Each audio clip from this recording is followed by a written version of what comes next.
derivative still. There she is. There she is. Welcome to Jimmy's. Can I offer you some tea?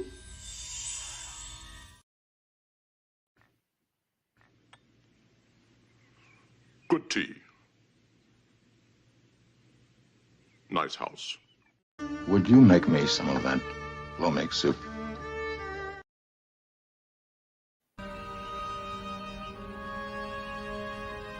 Here's to you, lads.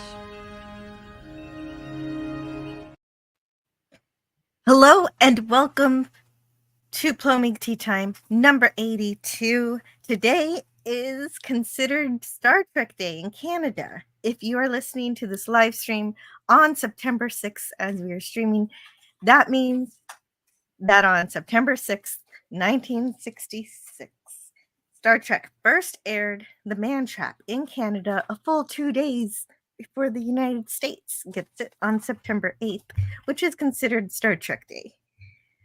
And I'm planning to premiere something special on that day too, to help fill out all of the movies for that I have reviewed, all of the Star Trek movies. So it's going to be, just look out for a premiere of my Star Trek 4 review on Sunday. But for today, we're going to take a look at an absolutely gorgeous episode from season 6 of Star Trek The Next Generation called Relics.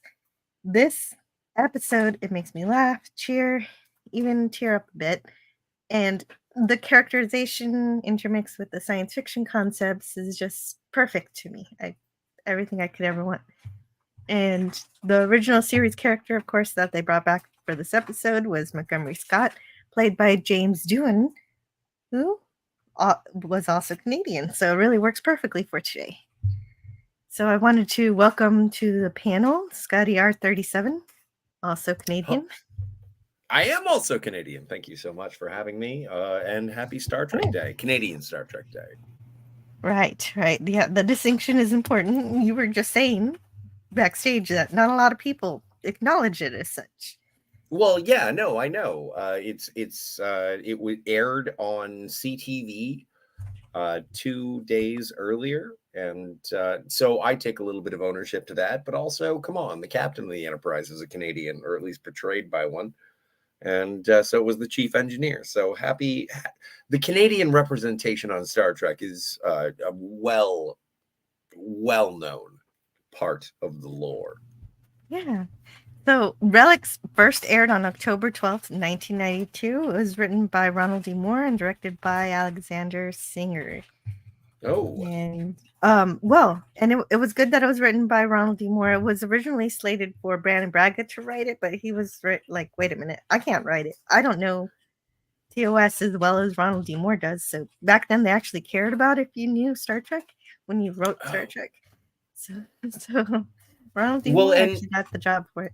Because I did watch, as I've mentioned a couple times. I'm so happy that I got to fill in my my Blu-ray collection. I have all 7 seasons of Star Trek The Next Generation on Blu-ray now, because I got season 6 last week. And so the first thing I did was pop in Relics because it had an audio commentary. And yeah, it was a sort of a coin toss, but Brandon Braga was working on something else that he really wanted to do. And I forget which one it was. It might have been Schisms. And Ronald D. Moore was like, oh, I want to do the original series tribute episode. And they were like, yeah, nope, you do that. And so it worked out so beautifully. It is. It's really perfect. If I would have had more time, I wanted to also do unifications. But we'll have to save that for another day. Unification. Yeah, it's not plural. That's cool. But there are 2 episodes, so yeah, that'll be a good one for another time. But I want to say hello to the chat before we get started. Jim's Landscape LLC. First I'll be 30 here. seconds. Okay, you can be 30 seconds. And also, Scotty R37 kept the chat going while you guys had to wait for me to get my act together. I had to take my daughter to the doctor for reasons, but she's all right. Nothing to worry about. just responsibilities of motherhood. And hello to Nordapupus, Cuber, Pleasant Valley Picker, CA, Canadian Star Trek Day. Well, PvP likes it. And so Gavin Blackburn is also here. Wonderful to see you. And Eugene Bird, has any doctor appointment ever been on time? Inquiring minds want to know. No, but they're actually pretty good at this place. But it was technical difficulties, but I'm back. it all worked out. Max says, I'm here for the relish. I mean, relics. Well, no, Scotty did not eat any hot dogs or anything. Okay, I'm going to drop another. Oh, right. You report. Who in the name of and everything. I don't associate with people who put relish on hot dogs. Okay. Excuse me. Don't mean to offend your. Yeah, well, I have, but it's not my first choice. I like chili. Yeah, Alan Trioscillator says, "Hail, chat," and Matt G. Tiana's Bayou Adventure. Whose adventure? Tiana's.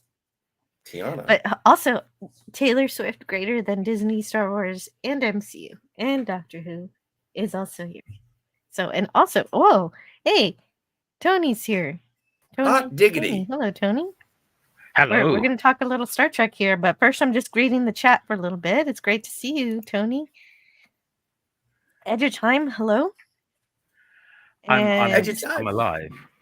Oh, this is good news. Hey, Jinx. John Carter says, so I wish I could join, but I'm still working and can't step away. Such an amazing episode. He told me he had just watched the episode, so I sent him an invite. And hello to Sentai Ranger Donnie. Donnie, more phenomenal. Happy Star Trek. Oh, he just says happy Star Trek month. I was just going to call it Star Trek weekend, but Sentai Donnie says the whole month is Star Trek.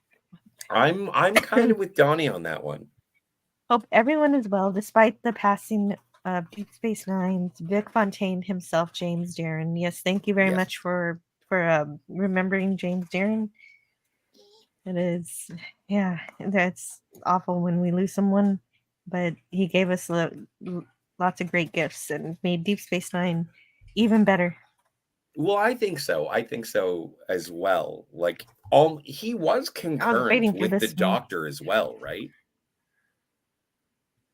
Correct. Yeah, I think so. You're probably about right. Yes, and there was an element of him also gaining some sort of sentience in terms of when he well, and it wasn't that expansive until Nog decided to live in the holodeck, and then he's like, I've never had my program on this long. Well, so he had to adapt. The greatest gift that James Darren gave me, aside from the time tunnel and Vic Fontaine, is I never liked referring to people or being referred to as pal. Never liked it. Thought it was a derogatory. And when Vic Fontaine was like, "Hey, Pally," that was the first time that I was like, "Oh, I get it now." So I do want to thank James Darren for making me open my eyes to the affirmative nature of the word pal. Well, I was the lucky person who got to go to the Star Trek convention, the 50th anniversary, and got to see him sing with everybody else with the Rat Pack that was there to entertain everybody. And I didn't know Max Grodenchik could sing. Oh, so that was good. And how tall is he? Is he like 6'7"? 6'7"? No, I don't know how. I didn't stand next to Max James Darren. Yeah, I no, think I'm he was joking. singing. Oh, you know what? It might not have been Max. It might have been. exactly. I might be getting my Ferengis mixed up. It might have been. It might have been Cork that was singing. So it might have been. Oh, it could have been Armin Shimmerman. Yeah, Armin Shimmerman was the one singing. Yeah, I think I might give. Yeah, he's released records, right? Yes, that makes sense. Yes. Okay, so I did get him mixed up. Sorry. He was in musical theater as well, right? Rest in peace, James Darren. Thank you so much. Gorilla's Gorilla's Random Thought says, Thought "Damn it, Jill, you screwed up my whole schedule." I was waiting for that. I know that I try to be consistent for my audience, but when life gets in the way and I have to be a mom and stuff, I got to do what I got to do.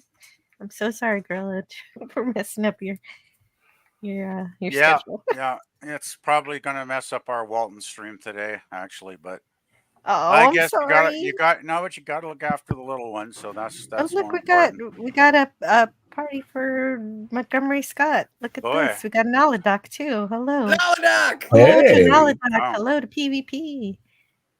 And Well, I'm still saying hello to the chat. William Shakespeare says hello. I love this episode.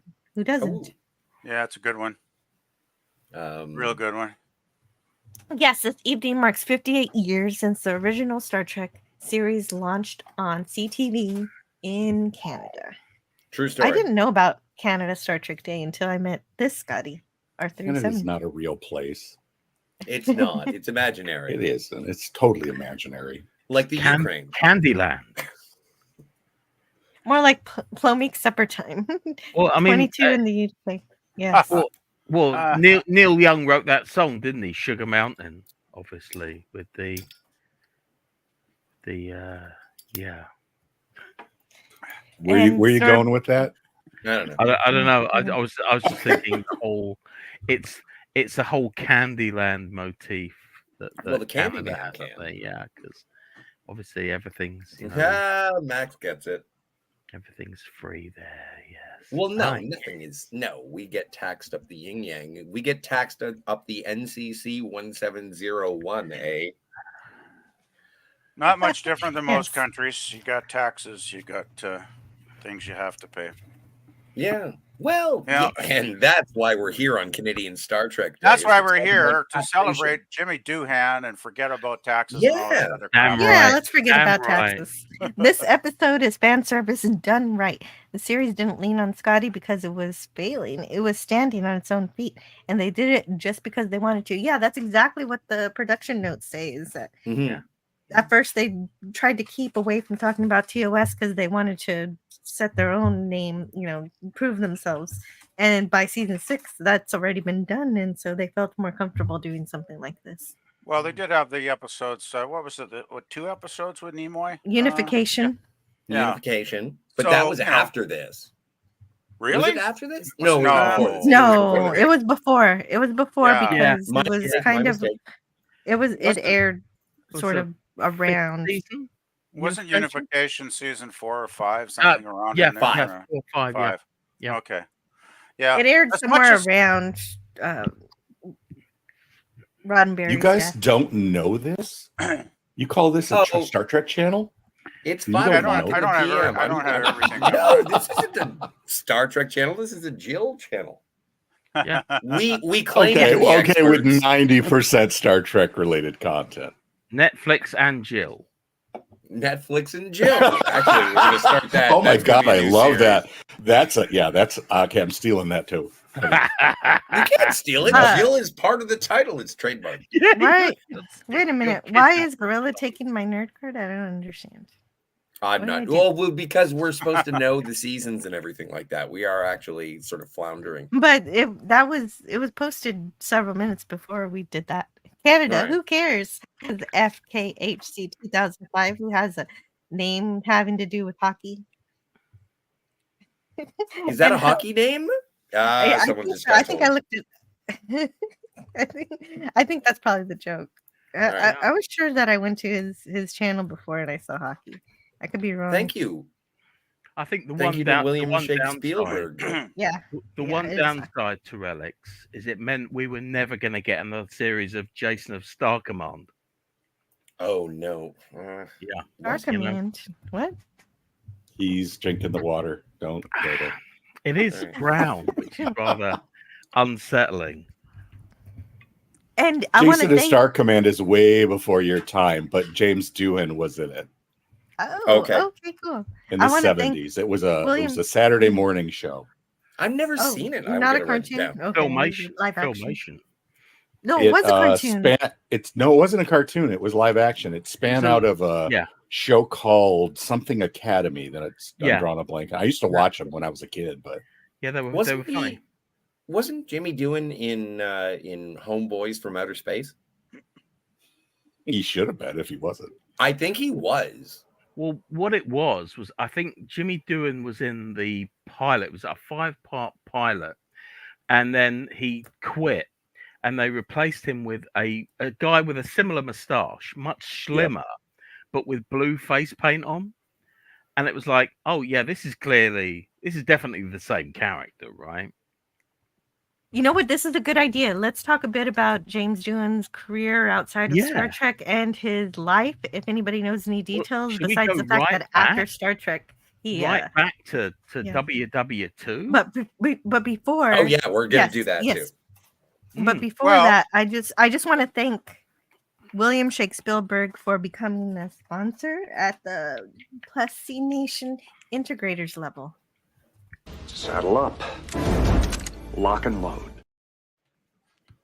Yeah, if you want to go back to the start, I mean, he was born March 3rd, 1920 in Vancouver, British Columbia, Canada, which is only a 5-hour drive away from me. So I feel, he's my favorite Star Trek actor because of that reason, among others, that he was born so close, to where I live, and it's pretty cool.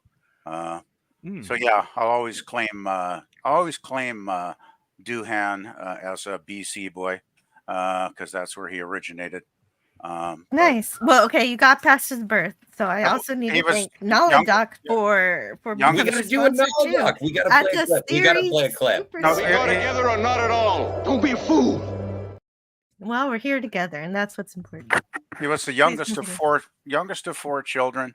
William Patrick Doohan, father, and his mother Sarah. Her maiden name was Montgomery. Oh, So, that's no way. cool. Yes, her maiden name, his mother's maiden name was Montgomery.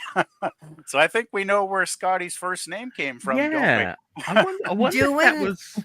I wonder if he asked him to change it. Maybe it was something different, like I wonder Jimmy. if he said something to the script writers early on. Yeah, Before they named his first name, and he said, "Hey, could you guys do a little tribute to my mom?" And maybe they said, "Sure." yeah. That's Oh, that's beautiful. I think it's Jordan cool. Cooper says Doohan was a genuine war hero, and this is True true. story. He was. And Well, his and- life was saved because he smoked cigarettes and had a lighter in his pocket, or a case, a cigarette, cigarette something like that. Silver cigarette case, Joe.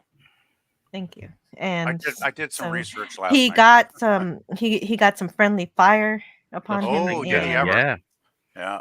Lost a finger, which semi-successfully managed to hide for most of his career. Right, you can see it sometimes, but for the most part, I think there's only like 3 times. Yeah.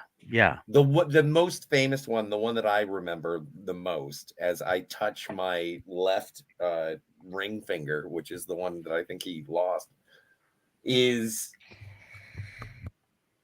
in Star Trek V when he's opening because Uhura comes and brings those little baggies of dinner, quote unquote. Yeah.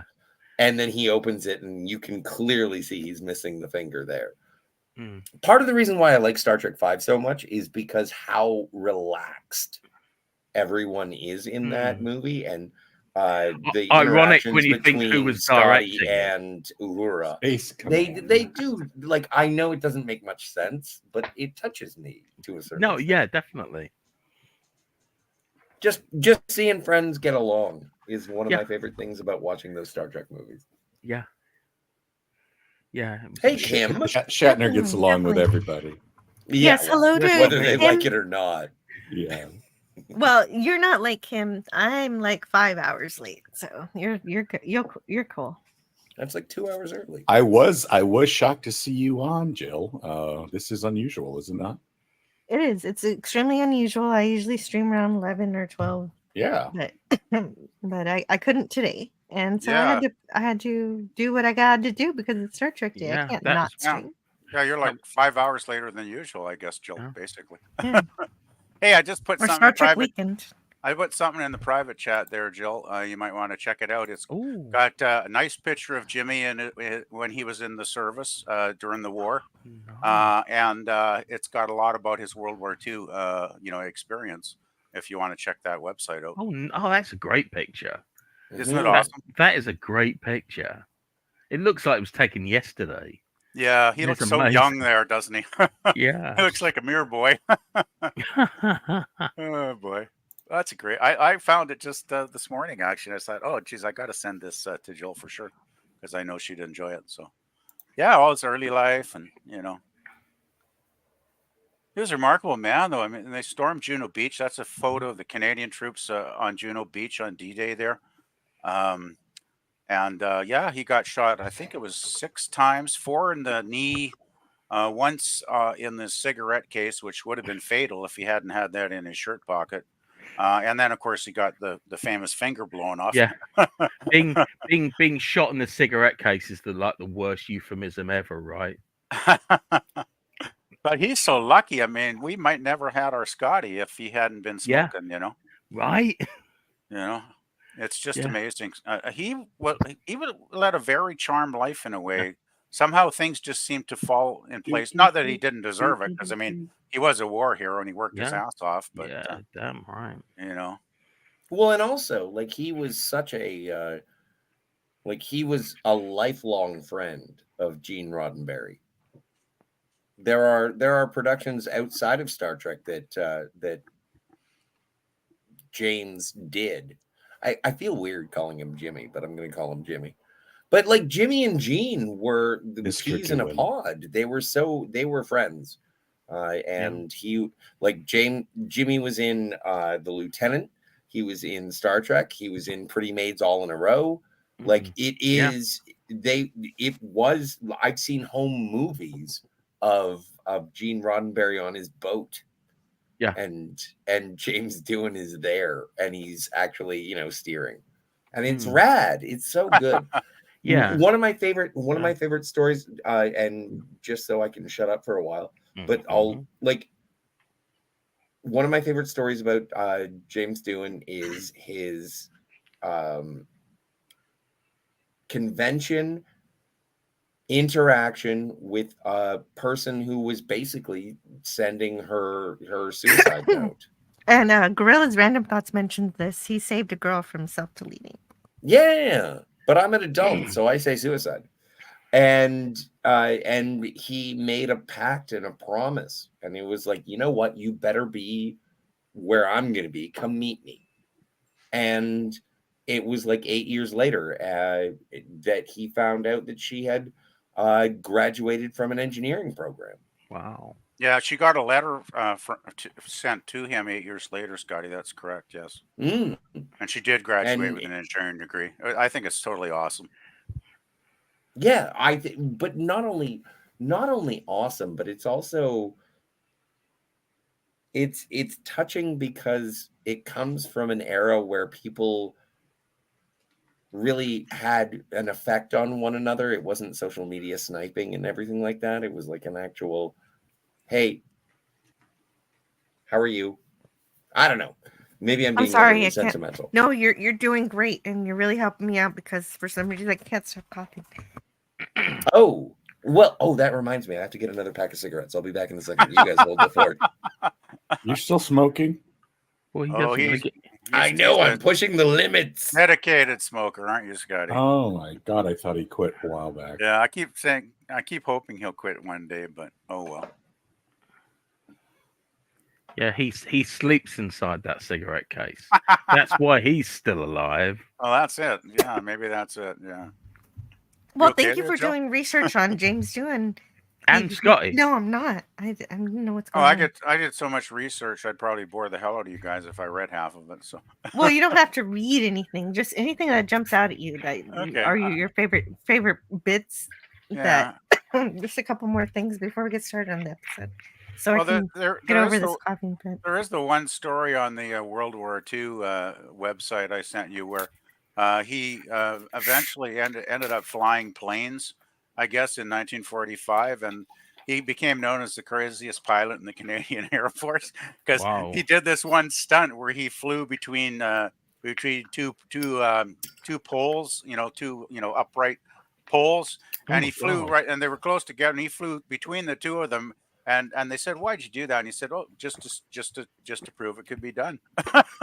Yeah, like if you have a toy, you want to play with the Uh, toy as best as you possibly can. And Kim, uh, yes, I understand smoking is not good for you. We're not sponsored by Big Tobacco. Don't smoke. It's bad for you. I don't condone it. Yeah, just say no, kids. Just say no. So, oh, does anybody have any stories about the first time they watched Relics? Because I watched Star Trek Oh, yeah. all through What? from beginning to end. And Well, I remember. this was I remember tricky. the trailer for it, like it was yesterday. Seeing the advert for the first time and just being so excited for it because it was like obviously with DeForest Kelly in the first episode and then Spock, and then it just felt it was and they showed this thing I think maybe 2 weeks before they actually showed the episode, so it was. And the thing is, in the UK, the video came out first, if I'm not mistaken. It used to come out 2 episodes per VHS. So it was already available. So I already had it, but I didn't watch it until it was on TV. Yeah, I think it was that way. Oh, how did that work? I didn't realize this. Yeah. How did you 'Cause only we watch were- it for the first time when it was on we television? were like 9 months behind you guys. We were like And- 9 months behind. Yes, So I'm sorry. so it had already been released. Oh, okay, I on- get it on- now. That's on- why you had it on physical. Yeah, before you had it had already been released on.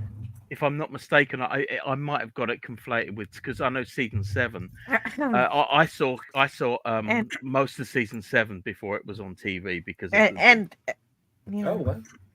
yeah. Hmm. But yeah, and it's I think because it was on rental as well. It was available for rental about. and a just for month. clarification, Tony is in Norway. I'm in Norway. Yeah. Yes, I am in Norway. Sorry, I'm so sorry. I've been taking the accent. Oh, shit, actually, Teddy will kill me, so I'm not going to do that anymore. No, he's boy. Romanian. Yeah, he's Romanian. I'm Romanian. Yeah, it's very true. Yeah, I'm from the Baltic region. No, I'm from just outside London, Ontario, Canada, and Wow, now I'm getting confused. Yeah. no, anyway, So, But yeah. did anybody else watch this episode when it first got released? Yes, I I did. did. I saw it on TV for the first time. Yeah, Yeah, me too. I watched the whole series when on its first run, basically. Yeah. Same here oh, yeah. because I'm Tell me old. about anything special about this broadcast that I would Well, not think about. Seeing Scotty materializing on the transporter was Mm. pretty awesome the first time. I'll tell you, like Mhm. that if that doesn't bring a tear to your Well, eye almost, I don't know Okay, what will.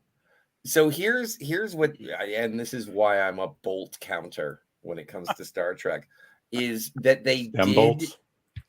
did the original series materialization, and I thought it should have been movie era materialization. And so I was kind of pissy about that the first time I saw it. Like Oh, I was okay. absolutely looking a gift horse in the mouth when I saw this episode for the first time. There were things that I was like, no. Oh, but okay. So I let's go did. through each and I every one was of them won then. over by seeing Scotty and Mm. seeing Scotty play with all my favorite characters. Yes. So in this episode, they encounter the USS Jenolan, a Federation transport ship. So Jenolan. Scotty Jenolan. Excuse me, Jenolan, because Scotty's going to. Well, his plan was to go to retire, and this was a Norpin It was colony. transporting him. Yeah, the Norpin colony, right? And on there, and they encounter Dyson sphere. This is where the ship got pulled in by the gravity of the Dyson sphere and crashed. And so that's why it's there. Those This is vacuum one of cleaners are great, to be fair. this is one of the greatest discoveries Wah, wah. in the history of the Federation. And there has never been a follow-up. There has never been a revisitization. 200 million kilometers in To diameter. this massive thing to is this massive huge. object. This entirely like unfathomable achievement of engineering. Mm-hmm. Well, And they you don't- know, since it was the first encounter with it, they would have followed up with that team from that animated show. Oh, this is a lower decks job. Yeah, so that's a lower decks job to go back, All right. right? Oh, Yeah. well. Second contact. Technically, it could be, but A physicist No, I called thought it would Freeman be- Dyson postulated the theory that an enormous hollow sphere could be constructed around a star. By the way, Jill, I took a look at it, the episode on Wikipedia, and it's got a bit about Freeman Dyson. In a 2003 interview, Freeman Dyson, who did not take his Dyson sphere thought experiment seriously, actually, he stated that upon watching the episode, he found the science behind the story was nonsense. But from a TV viewer's perspective, he generally enjoyed it. So there you go. Nice. yeah, there is a problem with it. There's a problem with it because I don't think back in the 90s that they had the capability of exposing just exactly how large this is. They say it in the words because somebody looked it up, how big it should be. But when they actually made the episode, you don't really get the feel that it's as big as it is because the Enterprise just traverses it so Yeah. quickly. Well, and True, that's one of the things true. that Ronald D. Moore says in the audio commentary. And he's like, you really never get a sense of how huge it Which is, because when you see the Enterprise sort of orbiting the Dyson sphere, it's Yeah. just a wall. Exactly. Well, I mean, the sun is what 400 times the size of the Earth, and the sun is a small star, right? Mhm. So it's very big. Another thing about the episode that I kind of thought was a little bit one of the weaker points was usually they would be curious as to who had put this thing there, right? Who created it? What civilization? Yes. You know, what race? You know, of beings had actually built a Dyson sphere. Maybe they were like watching Earth and said, "Oh, that's an interesting idea," but there was no And they mention were- of it. Well, no, there No, wasn't but at the mention. end- They at did the try. end of the They tried to episode- scan. Oh, At very the end of the little, episode, though. they say they've dispatched 2 science vessels. Oh, well, that's good. Right. Oh, They do how'd I say miss they're following up with science vessels, but also during the episode they do scan for people or Oh, okay. life forms. Geez, somehow I missed Oh that. no, there is something. They do say that it's been evacuated because of the It's been abandoned. sunspots or something. Right, because the sun's going wacky. Jeez, Yeah. I must have missed all that. Nuclear. How did I miss all that? Hey, Sporf, good to see you. Yeah, you missed all that. Yeah, I don't know how. I just bad rewatched it last night, PvP. too. Damn, That's Ugh. fine. I must not have been paying attention enough. But no, and it's not that big a deal because it is such techno babble, and they talk about how Jimmy Doohan, he was like 78 or something when he filmed this episode, and he wrestled with the techno babble. I mean, he's like, oh, whatever, diddly do potatoes. Sorry, that's Irish, not Scottish. But it was an effort for him. But To be they fair. did say that he was very gracious. I was going to say, to be That's fair, good. his accent was kind of closer to Irish than Scottish, but we won't go into that. Well, no, you know what? There's a fun. I'm a big fan of late night talk show hosts, and so I've seen Jim Doohan on Conan O'Brien. Yeah. And he does like all of the accents that he possibly could do because he did start on the CBC. He was almost a Mel Blanc like type. He had to act. and most of it was vocal in the beginning. And so he's on Conan O'Brien, and he's like, "What if Scotty was a Chinaman?" And it's like everyone goes, "Eee." And it's just really interesting. You should go and see Jimmy Doohan's late night talk show appearances, because it is a signifier of a different age. Well, great. Well, it's always important to put everything into historical context, and including that. Oh, fancy, And fancy a wee swallow there. So, yeah. So Jordy finds something in the pattern buffer. There's a pattern in the buffer still, and so it's a miracle that Scotty was able to keep his pattern intact for so long, and it barely ever degraded. And he destabilized the rematerialization subroutine, and the phase inducers are connected to the emitter array, and the override is completely gone, and the pattern buffer has been locked into a continuous diagnostics cycle. And the knee bone's connected to the leg bone. No, I've never seen a transporter jury rigged like this before. Jury rigging at its finest. I love it. Kind of impressing. Oh god. Well, and also this was back when real Star Trek was being made, when they actually used to pay people for their stories. And so the idea for the transporter loop comes from a writer named Michael Rupert. And so they paid him for this idea, even though the story he came up with was rejected. They took an element from it. Well, that's good. I hope they paid him. They did. That's what I'm saying. Good. Well, and also in terms of the continuity, I appreciate the fact that it is touchscreen, like it's almost post Enterprise B touchscreen, but it's also, the original series. If you look at the nacelles of this little ship, it looks like it looks like that too. It looks like that's why I get mad at the rematerialization. It shouldn't be original series. It should be movie era. Right, but I think they were going for your heartstrings there, and so. Oh, jangly keys, member berries. Well, it works though. Yeah, it does. And apparently, when they himself haul the old gal out of mothballs to come looking for me. Unfortunately, the remaster, it redid the original series transporter sparkles. Boo. But in the standard definition, if you will, that is the one that has. They actually went back and got the asset and did the special effect with the original series sparkles. Oh, nice. Mm-hmm.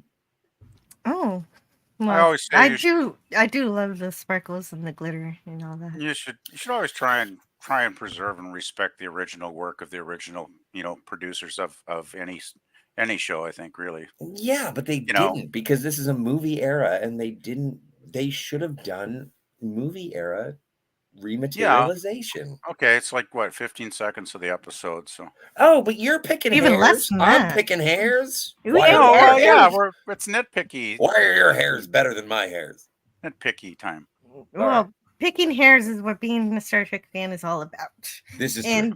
And so when Scotty says Kirk pulled it out of mothballs, he's of course referring to the Enterprise A, which was decommissioned in 2293 in the undiscovered country.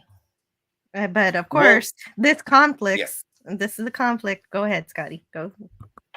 And it is a conflict with the fact that Scotty was on board the Enterprise B when Jim Kirk was, quote unquote, killed by the Nexus, or the hull breach from the Nexus. However, I would like to point out just one little thing. This guy's been in a transporter for 75 years. So if he's a little out of sorts, I forgive him. Or we just don't give him generations, which is what I go with.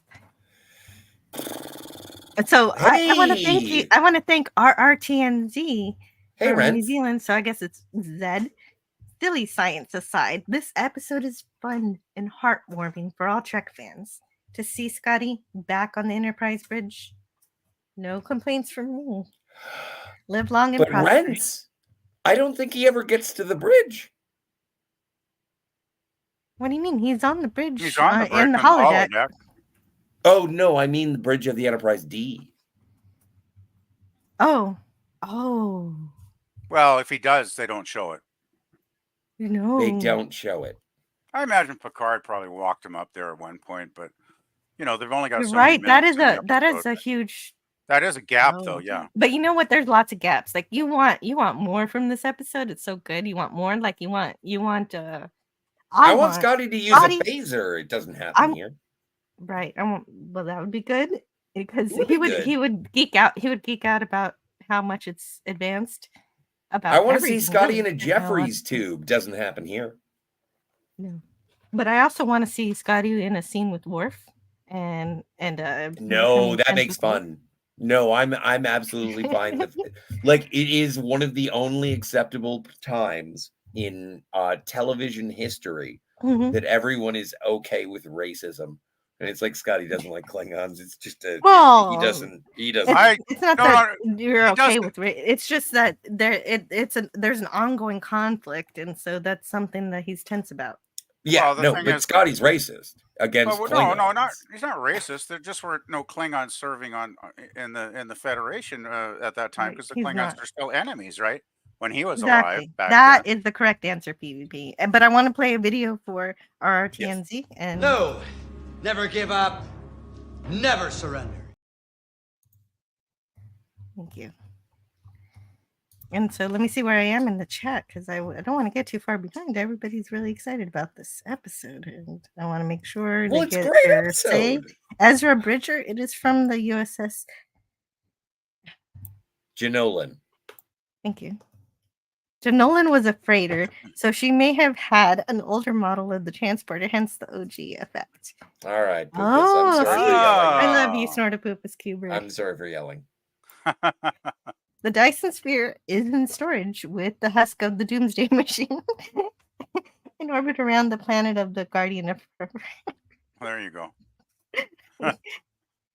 Thank you, Gavin Blackburn. In TV and film, SB4H is here. No, they haven't revisited the Dyson Sphere, but it figures prominently in the Star Trek Online. I know. It's just a game.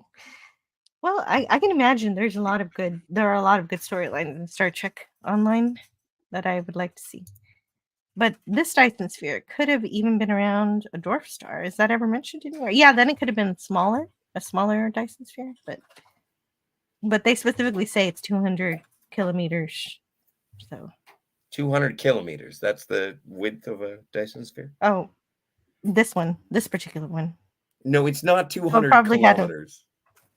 200 No. million kilometers. 200 million That's kilometers. it. Yeah, Yeah, 200 million. That 200 was an million. important Excuse me. word to put into the equation. Yes. Yeah, it was a little bigger, yes.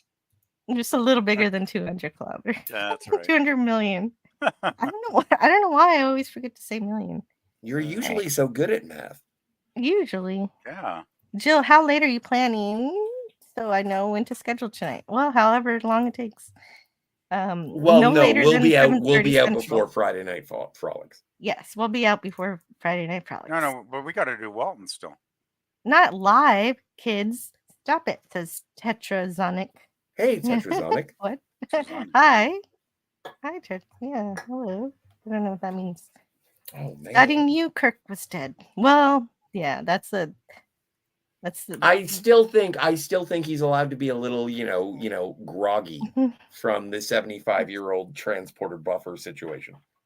yeah. And also Gavin Blackburn says Guinan should have had a passing knowledge of Scotty, seeing how he rescued her ship. Yeah, but that's Guinan, another generations thing. yeah, but Guinan never met Scotty. Guinan met Chekhov. Outlaw Bill is here. Hello, Outlaw Bill. Hey, It's Bill. so good to see you. I'm so There's sorry I missed out on Goldfinger yesterday. Everyone should go check out that watch party with Outlaw Bill. I And got drunk deleted early. scenes. Sorry. Deleted It was scenes there. Sunday. Snortopoopas Cuber says that's no moon.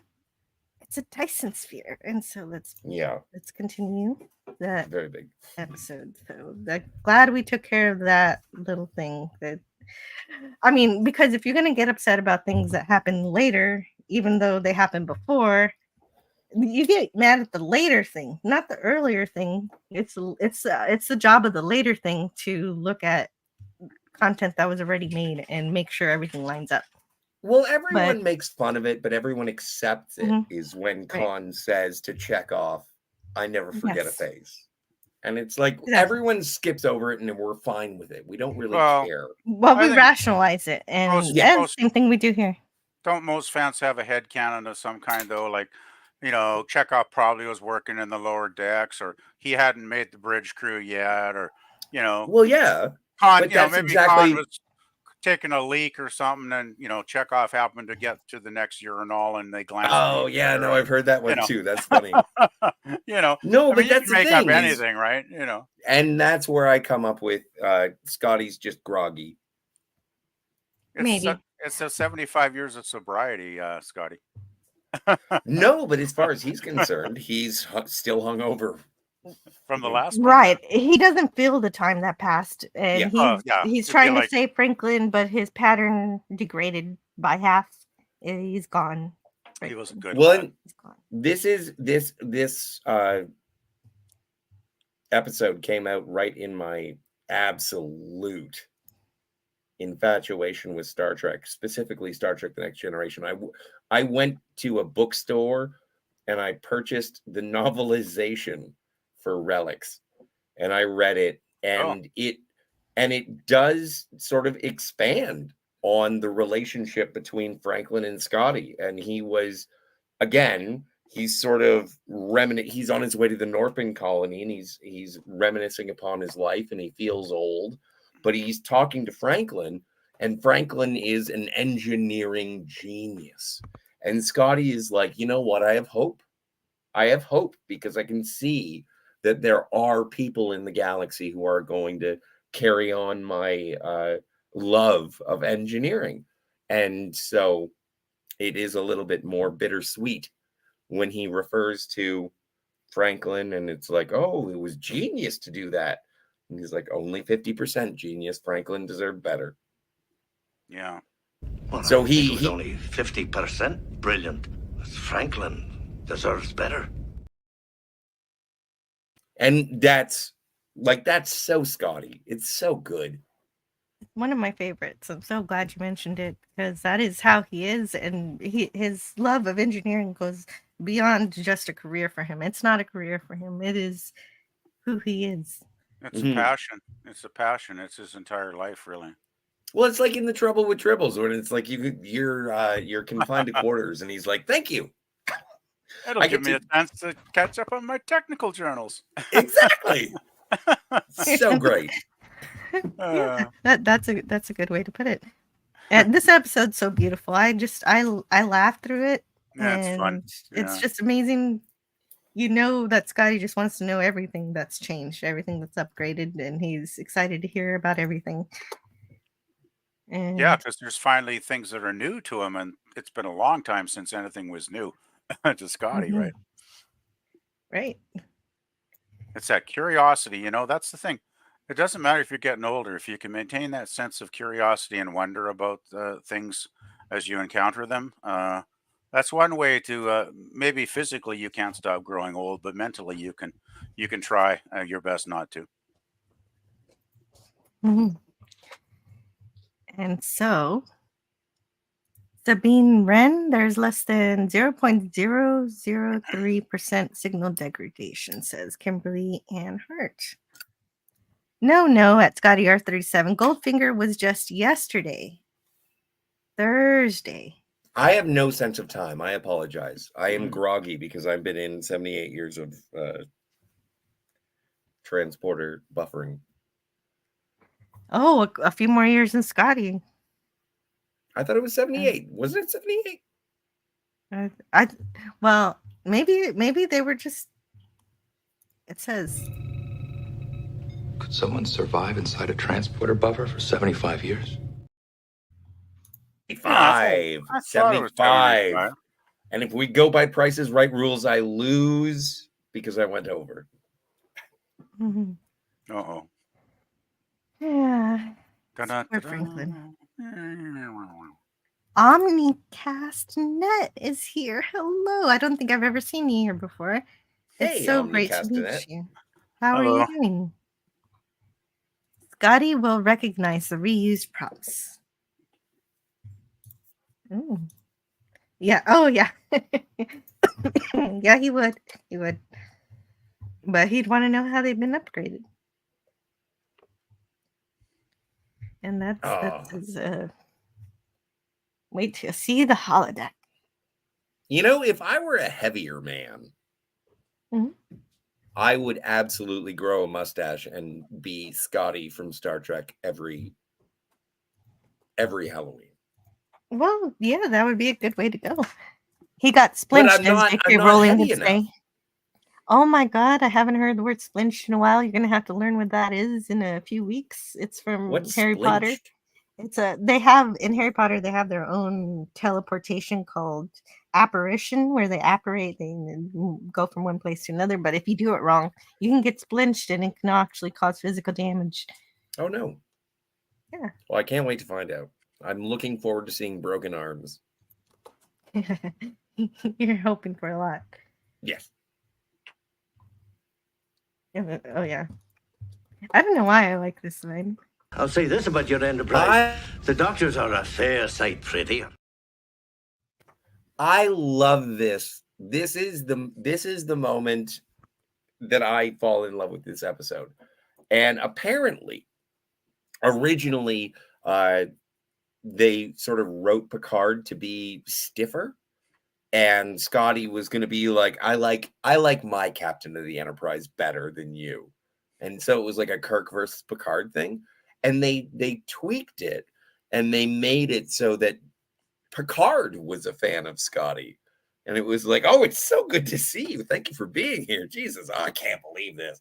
In the way that it is presented in the episode. And I like that better. And it makes me like Picard better, is that Picard likes Scotty. So happy about that. Yeah, I agree 100%, Scotty, that they made a good choice there, because if they'd gone the other way, it wouldn't have been as good. Well, it I would have feel like fed trolls. It would have Picard's been a bunch of people who were like, oh, Scotty likes Kirk better. Yeah, well, it would have been almost kind of silly, really, because Yeah. Picard's kind of, he's above that sort of thing, really. But Picard's enthusiasm, he probably has read every bit of Scotty's history on the original Enterprise, and right. So he is probably a fan of Scotty's, engineering capabilities, almost superhuman capabilities to keeping something flying when it shouldn't be. So I could understand his enthusiasm at meeting basically a legend, right? He's meeting. So Well, it's like when I watch Trials and Tribulations, mhm. and Cisco is sort of geeking out about Kirk, and he's like, "Of course, I want to talk to him. I want to ask him about fighting the Gorn on Cestus 3." It's like when I watch this, I'm like, "Is Picard going to ask about the whales?" Picard is good to Scotty, but then there's this not no. You don't like this guy? Yeah. Excuse me, but I have to return to duty. Like, I mean, I guess it's a bit like it's just he brushes him off. You have but somebody thing who is- he should know as he should know he's a legend too. Like his name should be known. It should be in the history books. Yeah, but Every kid should be reading this stuff. But he's young. He looks like he's still wet behind the ears, this kid, basically. So, I can understand that he really doesn't have a clue who Scotty is, because he's pretty young, right? He's pretty young. If Went to Starfleet Academy. Yeah, maybe, but probably Scotty wasn't a whole semester, Yeah. No, Scotty. No, Scotty was probably like be 3 days a of chapter. class. He'd be like a chapter somewhere. Later on, we find out he wrote some of the textbooks. Yeah, Maybe but then he's a textbook author. How much do you know about textbook authors? Hey, I got a signed copy of Gilbert Strang's book on linear algebra, so I do care about textbook authors. Somehow there's very few Well, people you do, but this guy doesn't. He's in a command stream. Look, he's wearing red, so he's in command. Right? Well, I still don't have to like him. He's not a scientist and he's not an engineer. Scotty's impressed by the size of his quarters, and so he does every little story that he's trying to tell is reference to a TOS episode. Yes, Tony? Yeah. Well, I was going to say, Scotty is the guy that couldn't remember who invented transparent aluminum, right? Oh, that is true. That is true. That How is do true. you know it wasn't him? That was the or maybe the Scotty timeline impression. was morphing at the same time. Like if you believe in the whole timeline, malleable timeline thing. Do we really? We don't have the time. We don't have the time to talk about the time. No, I know. But he says, I remember a time we had to transport the dolmen of a lace. Yeah. Ilana Troyes is so there's a reference to Ilana Troyes. Yep. Well, and of course, it's so funny. She's basically, yeah. Go ahead. It's so funny because it's not even a Scotty heavy episode.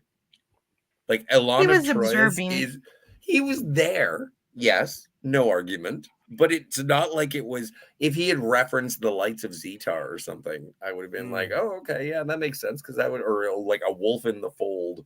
Well, like, he does that. He does that next. He does that later. Yeah, he does do that later. Well, the thing is, why he brought up the dolmen was in reference to the crew quarters.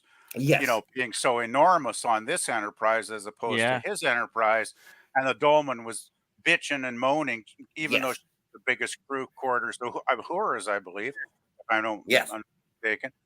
She no, was you're right. You're right. Even though she had like an officer's, quarters. So that's right. She says, "I gave up my quarters because, yes, I appreciate your sacrifice, Lieutenant." That's why it makes sense. I'm reminiscing about that particular incident, right? So exactly. And then Scotty tells him a story about the episode in The Wolf in the Fold, presumably because he's referencing Argelius. And so we can play this. Scotty, in Argelia, they use the lights. Now, no one has to tell an old Aberdeen pub crawler how to applaud, Captain.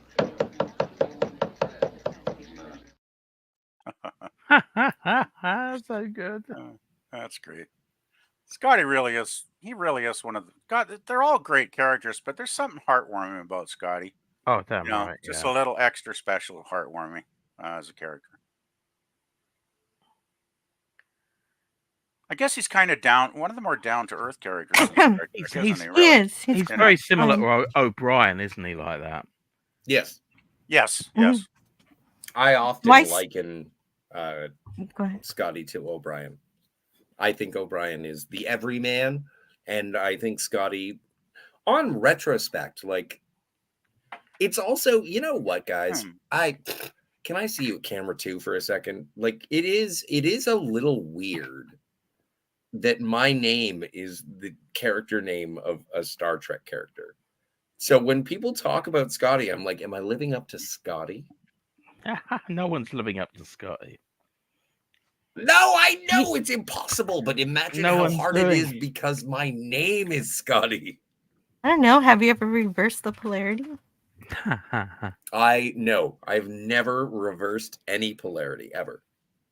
Okay, so, but there's this thing this episode's doing. Twice now, Scotty's been shot down. First, he's told he shouldn't go to engineering. He needs to relax. And then someone doesn't want to listen to his story, who I will quickly forget. Everyone's being except for Picard, like you guys are saying. Everyone's kind of we'll get there.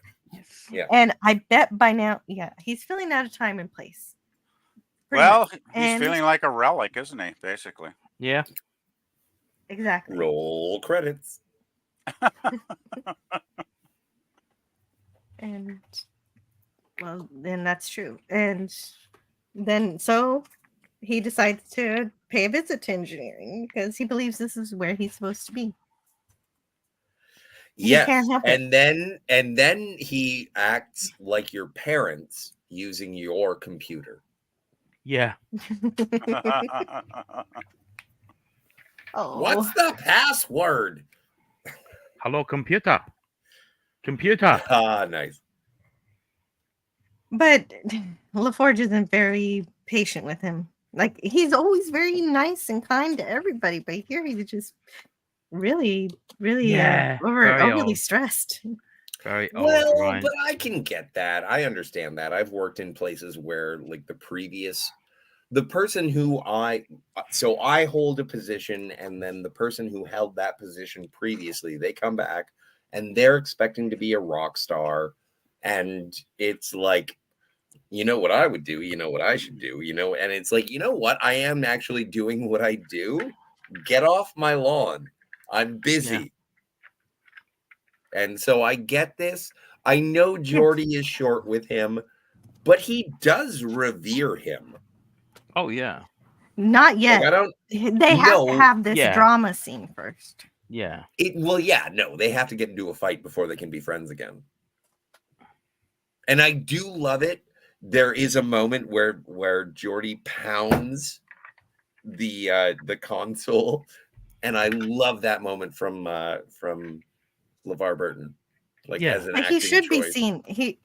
We know that Geordie knows who Scotty is, so yeah, you should be seeing him as a legend, and he's not really acting like it right now. At this point, Geordie, he's just getting more and more annoyed every time Scotty's like, your crystals are about to I know, right? Fracture. Their crystals are going to fracture. By the way, sorry. Did you get the naked time reference just a little earlier in this scene when he talked about the engines being shut down cold? Oh, the Psi 1000, yeah. I can't. You cannot change the laws of physics, I told him, but he wouldn't believe me.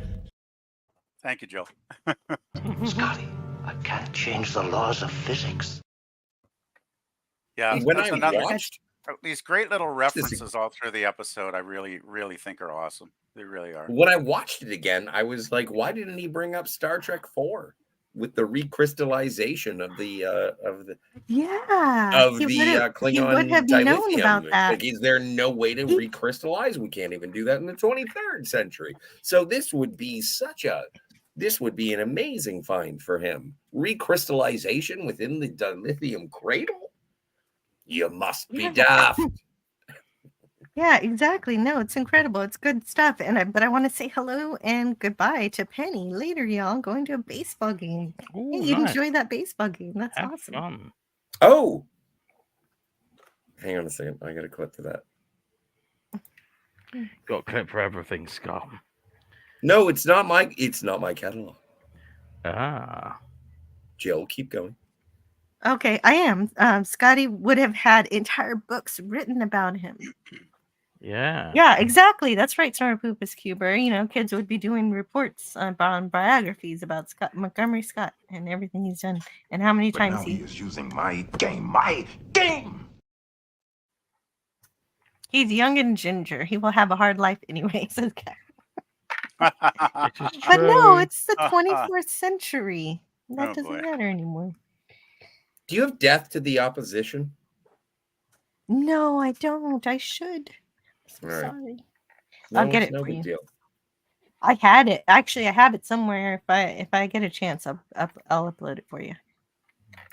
Anyway, see you soon. The youthful are not always as impressed as they should be, says SP4H. Very good. And why is Scotty an officer unlike O'Brien? Both are engineers, but Miles is a non-commissioned officer. Is there an That's actual true, reason? yeah.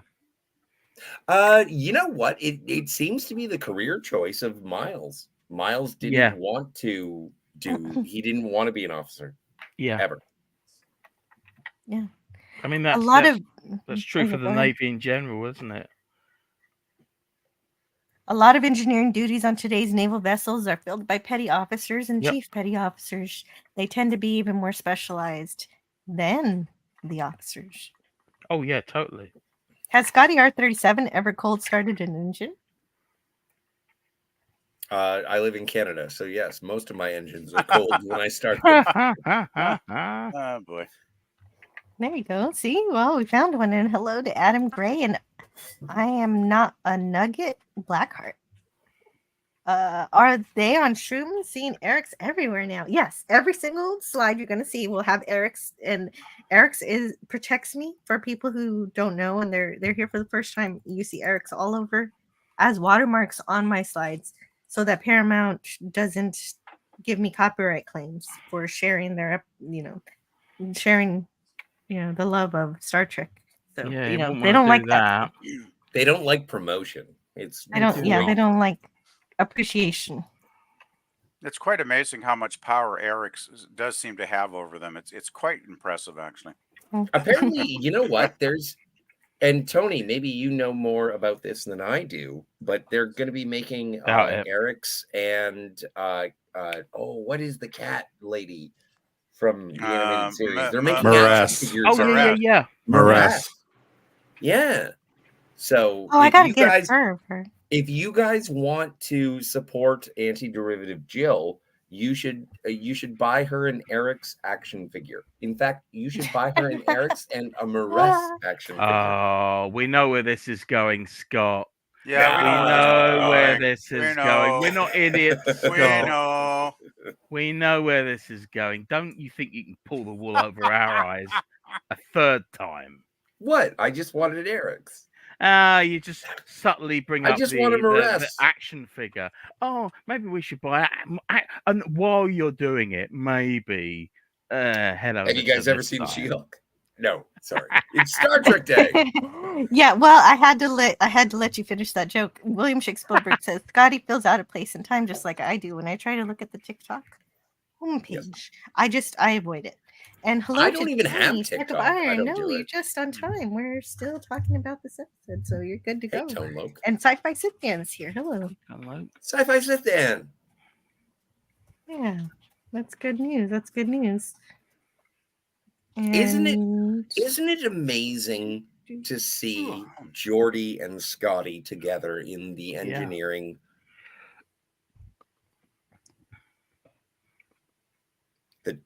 The Tetrarch of Apathy? What did you say? It is, except for yes, you may read this if you want. O'Brien was in a hurry to get away from home. And heavens, sorry, it's scrolling. Yeah, they wanted him to go into the priesthood, obviously.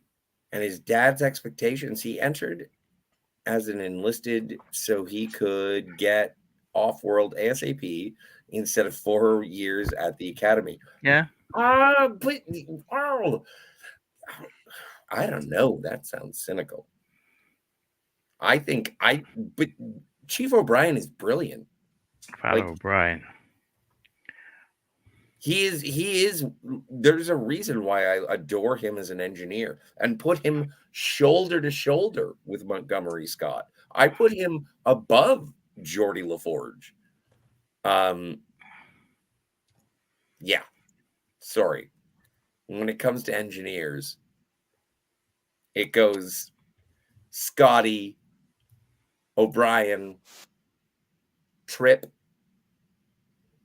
B'Elanna, Geordi. That's it. I love Geordi as a character, but I don't think actually might flip Geordi and B'Elanna, but I agree with otherwise. Okay. But also part of the reason is because I just think that B'Elanna is very pretty. Yes, I realize that. But this is what bothers me the most. Scotty is trying to give him advice, even if Geordi's kind of annoyed at being held back from finishing his job as quick as he wants to. When somebody of Scotty's stature gives you advice, you listen. You didn't tell him how long it would really take, did you? Well, of course I did. Oh, laddie, you've got a lot to learn if you want people to think of you as a miracle worker. That's good. Oh, my heart. Yeah, he's like, Starfleet captains are like children. They want everything right now and they want it their way. But the secret is to give them only what they need, not what they want. Yes. Words of wisdom. Yes. Yep. Mm-hmm. Under promise and over deliver. Well, and that's why this scene upsets me, because how could Geordi be so dismissive of this stuff? I understand he has work to do, but I would want to hear more of Scotty's advice. How long is he even going to be around? So you've got to listen to your elders. Oh, I'm not a nugget. Good to see. He says more like MRS in terms of the look. MRS. Well, somebody. MRS. I can't purr. Well, I am. Hello, you know what? I'm somewhat of a furry myself. Mm-hmm. If you want to know someone who can purr, you can send Overlord DVD a super chat asking him if he can purr for you, and then also he can also make tribble sounds. Oh God, yeah. So tonight at Friday Night Relics, if you like. Or you could save your money and send me a She-Hulk. Yeah. That doesn't cost any money. Yeah, I don't see how that. Anyway, that's no. Give me the fucking She-Hulk. Sorry. Scotty. So, right here, so they're working on the Dyson sphere, and Geordi's being dismissive of Scotty, and so then what happens here? But wait, I know it's part of the narrative is for the friction should be there is important for the story and how the last scene goes. Last scenes play out. There's a deleted scene that happens right before this one. Oh yeah. I was glad that was cut, especially because it let Vic Mignogna have a ship's counselor on the 1701. Since in this scene, Troy says that ship's counselors were added only 40 years ago, which would have thrown a wrench in that and Vic's idea, since he actually cares something about canon. So yes, there was a deleted scene between accusing Star Trek: The Next Generation of being dismissive of canon. No, I'm not. I'm praising Vic for caring about it. No, I'm praising Vic for caring about it. Tony. I'm playing with fire. I get it. If that scene was not deleted, then Vic probably would have had to come with I don't know if he would have still done it. Well, that's a question I want to ask. You saw the deleted scene one day. Yes, the deleted scene is of Counselor Troy and Scotty. Wait, hello? Do you want to talk about it? Hi. Hello? Can you hear me? Well, it's basically like, can you hear me? Yes. Can you hear me? Yes. Great. So the scene is that Counselor Troy actually goes to Scotty because it makes sense that the ship's counselor would go and check and say, "Hey, 75 years, how you doing?" And then it does. Scotty, it's like when they do the Neutral Zone episode, and she talks to those guys from the 90s. Yeah. Same deal. And then Scotty is like, "You're a psychologist." And I think it was sort of attempting to be like a commentary on the difference between 1960s and 1990s. It's like, I don't need a psychiatrist. And it's like, well, no, actually, you do. And I thought it was but they did take it out. And I appreciate it because it sort of softens Scotty in the episode proper, because he just also the reason that I bring it up is because this is the scene that happens right afterwards, is that as soon as he gets into an argument with someone who is psychologically attempting to help him, he goes to the bar. So I thought that was an interesting choice. Well, there are different ways to get therapy, but Guinan wasn't there. She's usually the better counselor, but I guess that's why they didn't have her, because they already had their counseling scene, but they had to cut it. Well, they had already spent all their money on getting Jimmy Doohan. Right, and they couldn't get Guinan. But I do love. Interesting. I love Data and Scotty interacting. Yeah, they got to give Data a nice scene, which is really, this is a really good scene coming up here. So well, in the deleted scene, she asks if he would like to know what happened to all your friends and family, which would have been an interesting rabbit trail to go on. I think he probably knows, though. They're all dead, Missy. Except for but was Bones dead? Was McCoy dead? Because he was alive in season 1. I saw him in season 1, so that's a few years ago. So I don't know. It's up for debate, I suppose. And Spock would have been alive, probably still. Yeah, right? Exactly. Spock is alive. He's doing unification stuff. Yeah, well, there we go. There's another plot hole. What do you He mean? should have plot? asked. You think he would have asked at least about Spock? I mean, Yeah, ask McCoy as yeah. well. It's bizarre, isn't it? It's It bizarre. makes no sense when you actually think about it, as Jill But pointed there's out. just so much you want to stuff. Oh, I wow. don't really call it a plot hole. I just think Well, there's just so much. stuff Yeah. that One you minute. want from this episode. My Was- favorite Star Trek episodes are the episodes that I want more out of. Was They was all- Bones still alive at this point? Was Bones Yes. still alive? He was in According to season novels. Well, he was Beta alive canon 6 years says earlier, yes. right? Yeah, he was in the first episode, was he not, of the series? Yeah, well, that's what I mean. So, but you know what 6 years is like for someone of that age. Well, But- yeah, he could be deceased, but Spock. If you make it to probably, 137, you're going to make it to 145.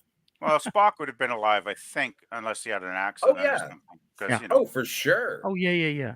so at least Because he should even have been fired later, about like Spock. even I think it's in season 6 when it's Face of the Enemy, when Troy gets kidnapped and turned into a Romulan. That is a whole thing where they get Proconsul Neral Yes. Yeah. transported to the Enterprise D at the behest of Ambassador Spock. Exactly. Oh, okay. exactly. Well, So- that clears that up then. Yeah. Yeah. So it's just bizarre, right? It's just a bizarre thing. They didn't even Yeah, bring call the Bones. characters' names up. They almost could have put on a two-parter on this one, I think. You know, they might have had to I'm stretch a happy bit, with but it. You know what I think but this, if you compare this with Unification, I like this better than Unification. oh, I do too. Yeah. And the You like reason tight is stories. because And it's a tight Unification story. is a two-parter. And Yeah. the first, like, I appreciate that they're like, and there's an anticipation to meet Spock. And then when you finally get to Spock, it's like, yeah, it's fine. It's not the epic thing that you want it to be. There are epic things, but I like findings. Well, I like the search for Spock better than I like Spock. Yeah, but I still like his cowboy diplomacy. I do enjoy his cowboy. This is good. You're not quite human, are you?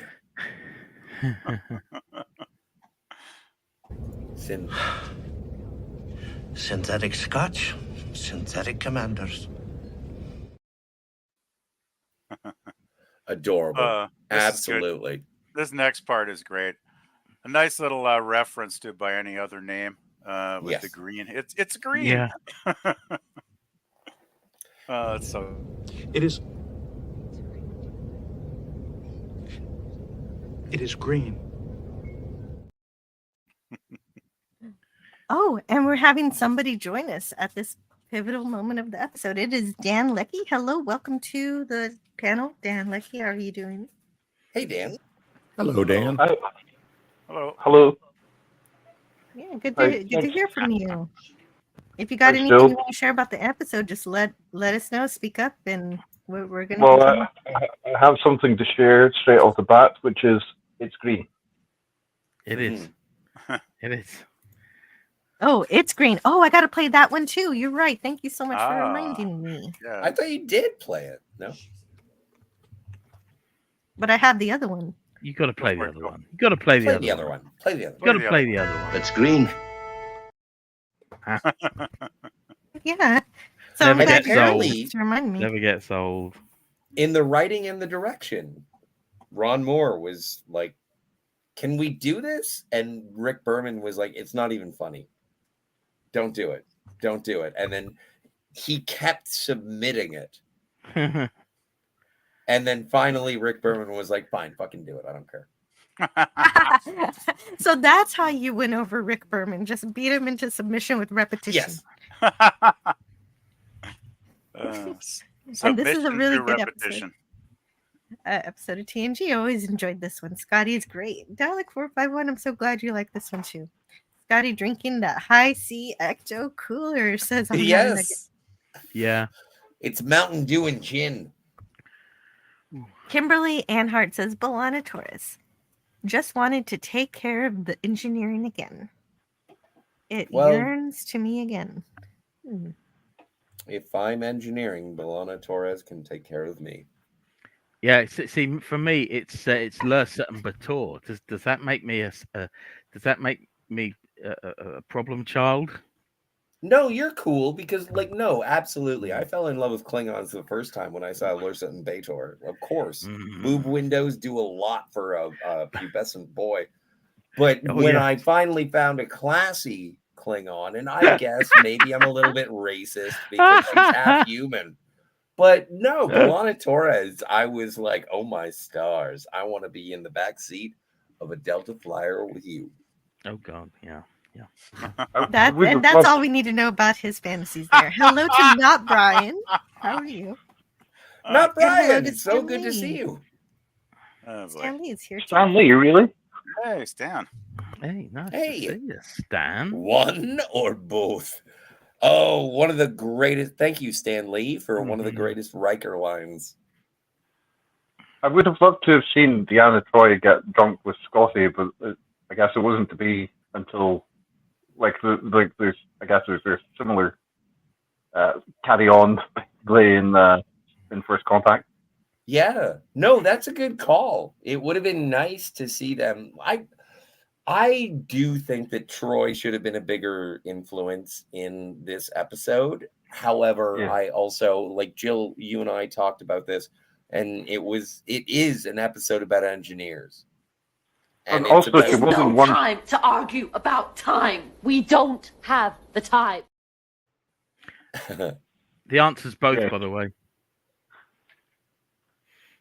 Yeah, Troy was in the scene that got cut from that episode. Yes. Have you seen it? Yeah. I think it's on the Blu-ray. Should have been cut? Yeah. I don't think so, because like you, I think Troy, I wish Troy was more part of the episode than she is. Yeah. I would have been fine with it as long as they didn't do the 40-year thing, because I like having a ship counselor appear in Star Trek Continues. Yeah. It's good stuff. It was a really interesting addition, and I think that character made the series better. Yeah. Do we have a reading? We do, but first we have to. No bloody A, bloody A, B, C, or D. Okay, if we have a reading, I'm going to go to the bathroom first. Sorry, too much. Okay, we do have a reading, but also we have, Scotty is asking, well, I don't know how long he hung out with Data. It seems like some time has passed, and Data told him, holodeck. 40 years. Show you. Excuse me? 40 years. 40 years? Oh. Yeah. Well, maybe 40 minutes. But I thought this was really cool that they used like the backdrop from the original series. It's one of the very few shots of the empty USS Enterprise bridge that they used. Yeah. And then built like a very small set also as part of this. Oh yeah, it's absolutely gorgeous the way they've recreated the bridge. They used some of it was real props, parts where you're sitting down, the chairs and everything, but then some of it was projected stuff, and it all comes together. And I want to welcome also to the panel because this is Canadian Star Trek Day, so it's got to be a party. So I sent the link out to all the places, and we also have Dalek 451. How are you doing today? Hi, Jill. Hi, everybody. How you doing? Well, okay. So what's going on here is that I've got to put some private chats.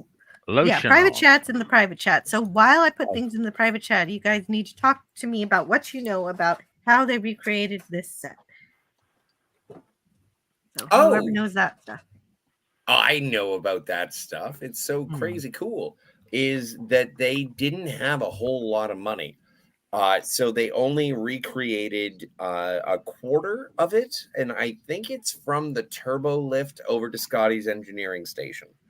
And they did enlist someone who made props to create the captain's chair and the helm, navigation helm, and that eventually went on to be in like a traveling show.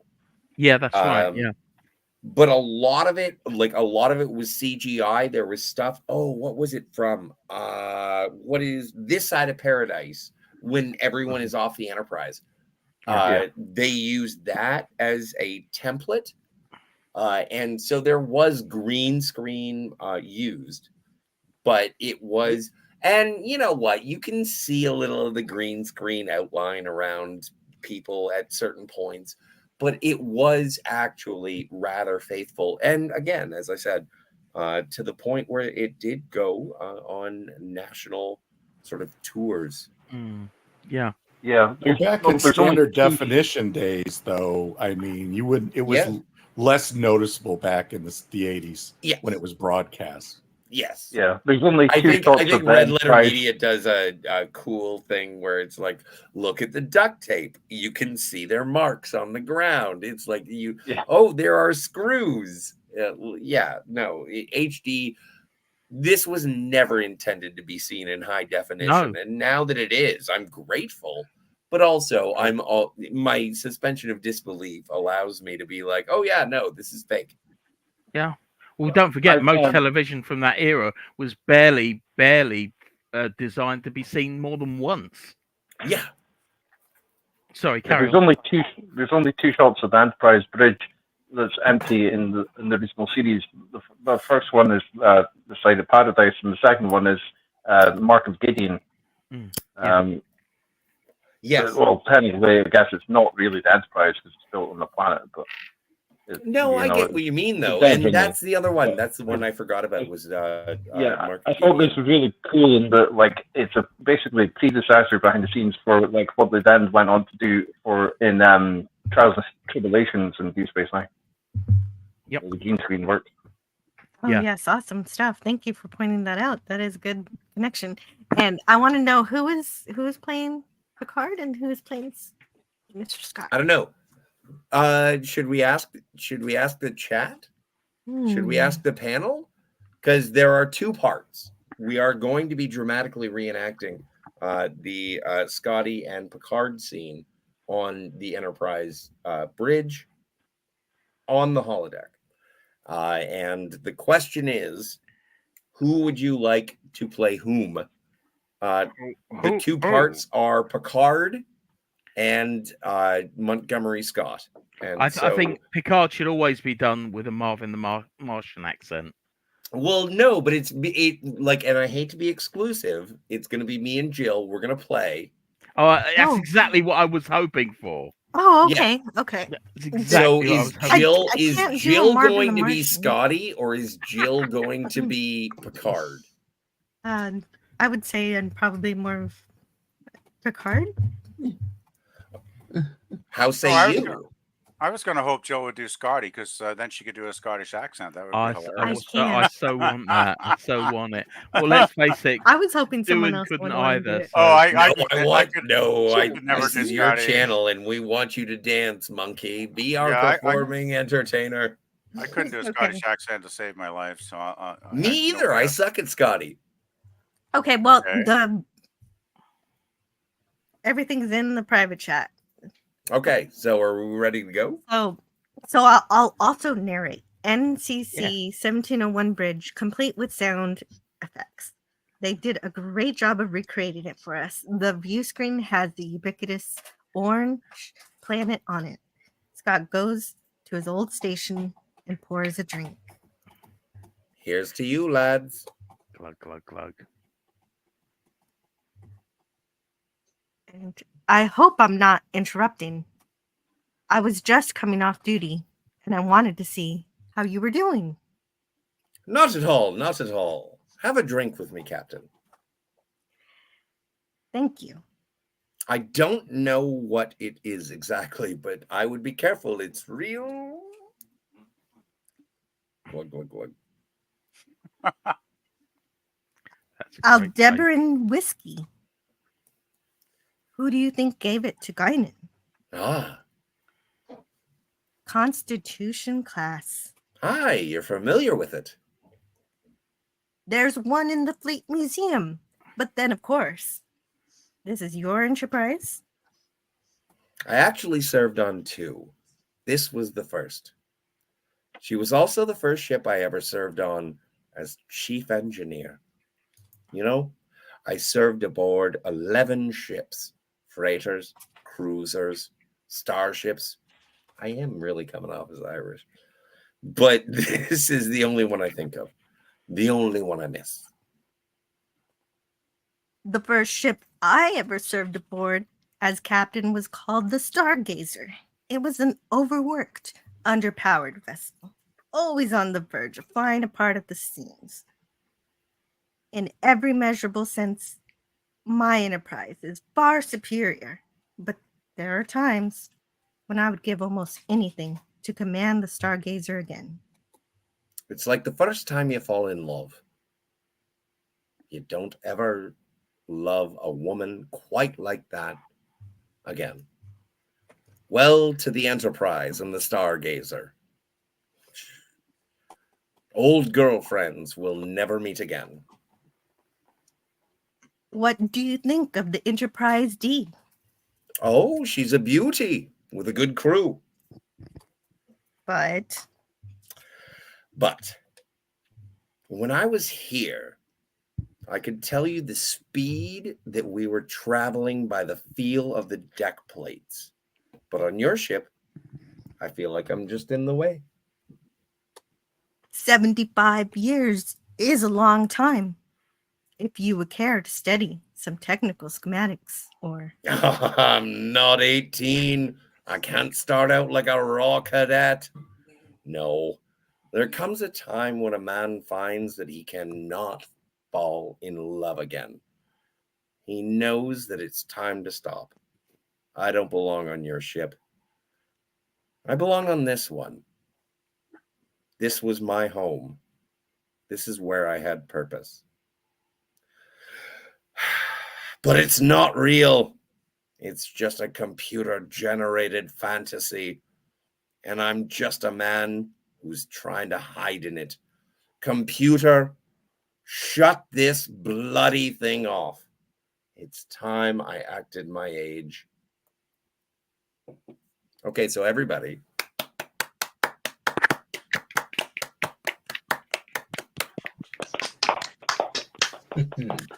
Thank you, SEALs. Scotty, in Argelia, they use the lights. Now, no one has to tell an old Aberdeen pub crawler how to applaud, Captain.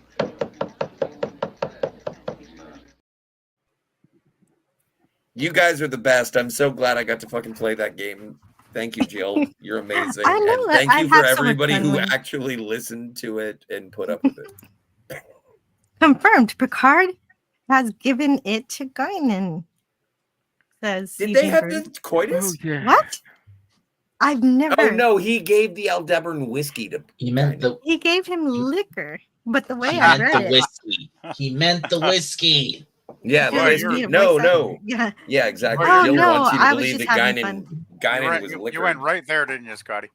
I'm sure. Come on. We've met, yes? I'm sure you would have done a much better job, Tony. But we're just having fun. Jill Oh asked no, me. did All I right, there you go. suck? No, didn't no, mean to I'm not talking suck. about No, you. You were great. You were fine. No, I'm talking about me. I'm talking No, about you me, don't not suck. What are you Oh. talking about? You don't suck. When No. I was a student, we used to sniff glue. It was Girl the is style random at the touch. time. She has 3 times the viewers as normal, so those days are over. Oh, well, that's because we're talking about Relics. Relics, everybody loves it. I'm glad you're my friend too, Kimberly Hart. Let's see where. Oh, hey, Rinker Steve is here. Hello. Hey, And Steve, what's up, yo? American Patriots pad. Oh wow, Richard Spake has changed his name on YouTube. Very interesting. very America's interesting. Patriots Well, pad. Well, from what I understand, Richard wants to start a YouTube channel. So perhaps this is his YouTube channel name. What the hell is the internet? And thanks, Scotty. Now I have to explain to my kids why you want to be in the back seat.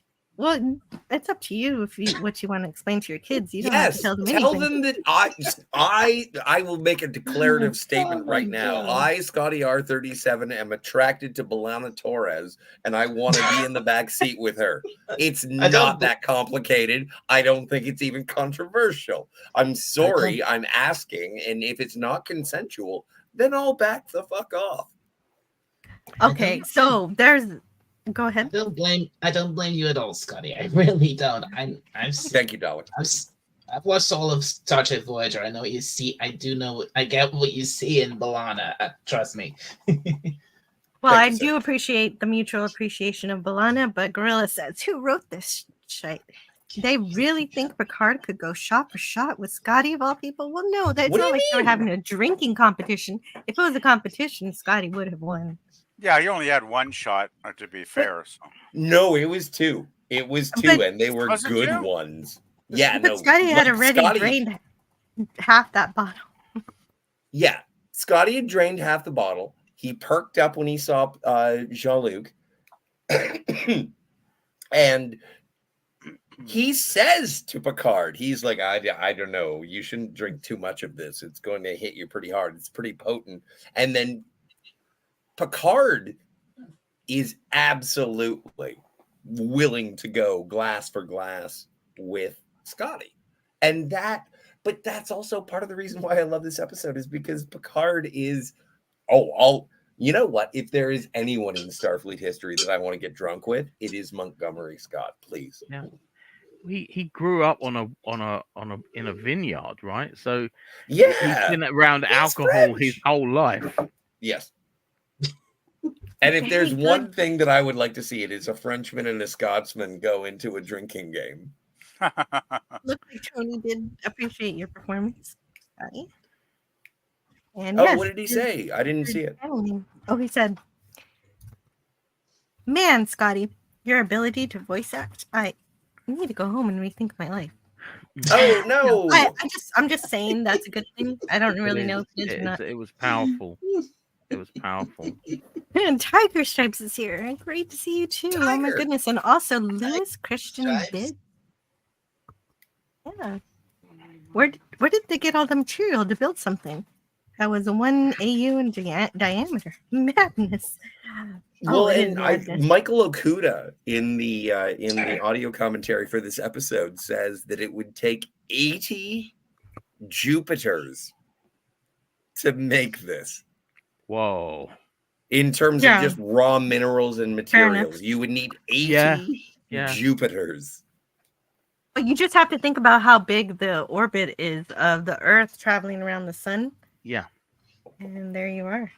It's true. And I'm just going to play a few of the clips of the scene that we just performed because I have clips from it. I don't belong. Tony, like I'm the very first time you fall in love. Wait a minute. Sorry. Go ahead. Oh, I was just telling Tony I'm very relaxed. Also, is the Dyson sphere bigger than V'ger? Like the V'ger cloud? Oh, yeah. Yes. Oh, yeah. Much yes. bigger. Absolutely. Way bigger. But I'm just going to play a few clips from the scene we just read. Sure. No bloody A, B, C, or D. Here's to you, lads. Careful, it's real. Aldebaran whiskey. Who do you think gave it to Guinan? It's like the first time you fall in love. You don't ever love a woman quite like that again. I don't belong on your ship. I belong on this one. This was my home. Hermit crabs. Who do you think gave them to Guinan? I had to get at least one thing of him saying something. How come Scotty doesn't mention like the Enterprise NX-01 or the Enterprise E? Because it wasn't written yet. Yeah, although obviously that's the behind the scenes answer, but can you think of any like headcanon answers? Oh, headcanon answer. Do you get well, and see, this is a weird thing for me, in that part of the reason that I really, really like Star Trek Beyond is that it acknowledges Enterprise in a big bad way. Like Mako and the Franklin. Like, I like it. I like Star Trek Beyond because it is the first full hug given to Enterprise from the Star Trek franchise. Mm-hmm. So okay, but that didn't answer the question. The question was, can you think of a headcanon reason why Montgomery Scott doesn't count the NX-01 Enterprise, except for the production reason that it hasn't been written yet? The show hasn't been made. Well, no, but he is very, very specific. He says, I want to see the Enterprise. Which one? And it asks for the registry number. It doesn't say NCC. Yeah, that is right. Yeah. Decades of alcohol abuse have destroyed his memory. No, I think I like Scotty. That one's a funny answer, but Are we talking about me or Scotty? No, I'm talking They're about both appropriate. Yes, sir. But no, but you're right, because NX is different from NCC, so that's the distinction, I guess. But well, no, that doesn't quite work either. Yeah, no, alphabetically speaking. No, that doesn't work either. Sorry. Oh, it doesn't? Is it a Sorry. bullshit answer? Sorry. I'm trying my best. I'm Wait, no, it spinning does work. webs It does any work. size. No, you're right. It does work. It works for me. Right. It does work. All right. So if you distinct the NX from the NCC, then both the Enterprise computer and Scotty are correct. Well, and that's Yay. why Transwarp doesn't exist, is because the Excelsior was an NX. When it was an NCC, it was just straight back to warp drive. Maybe he did talk about the NX, but because it was just a stream of expletives, the computer cut it all out. Now, Mr. Scott is a Starfleet officer, and I would like him to feel useful again. Is this just a remake of a Barclay episode? Is Scotty just Barclay? Isn't every episode a remake of every Barclay episode? Yes. Well, and also whenever Geordi meets Brahms, he doesn't remember that when he actually deals with Barclay. They should bond over that because they both. God, yes, exactly. But that's also why I kind of put this episode in the same category as First Contact. And my favorite part of First Contact is when Barclay meets Zephram Cochrane. Like, I love that. Yep. First of all, it was a surprise the first time I saw it. And I was like, Barclay's in a movie? That's crazy. And then, but the way he was so, hero worshiping. And yeah. This is the same kind of thing. The same kind of thing. Sure, whatever. Wait, well, I don't want you to miss your train of thought. No, I've already lost it. It's already gone. Okay, great. Good news. Yeah. Eugene Bird is supporting the channel for $9.99. Thank you so much. There's a YouTube video called the sex generation or something like that, where they take scenes wildly out of context. There is a game that I played with my husband while watching Star Trek where we just decided this is exactly where Star Trek can turn into a porno. So I can understand why this video exists. You know what? Every time I've ever had sex, the first thing that I do, some people put on music. I just put on the Candle Beverly Crusher episode. And every time I put that on, Sub Rosa, I get laid. Yes. Oh no, not Sub This one's for Scotty. And this one is for you. Goodbye, darling. I'll miss you. Oh, you know what? I should put that in my closing videos. Yeah. Good. You're a beauty. Yay. Oh no, I've cut a finger off. Oh, What? Oh no. Oh no. No, That's You not don't good. need it.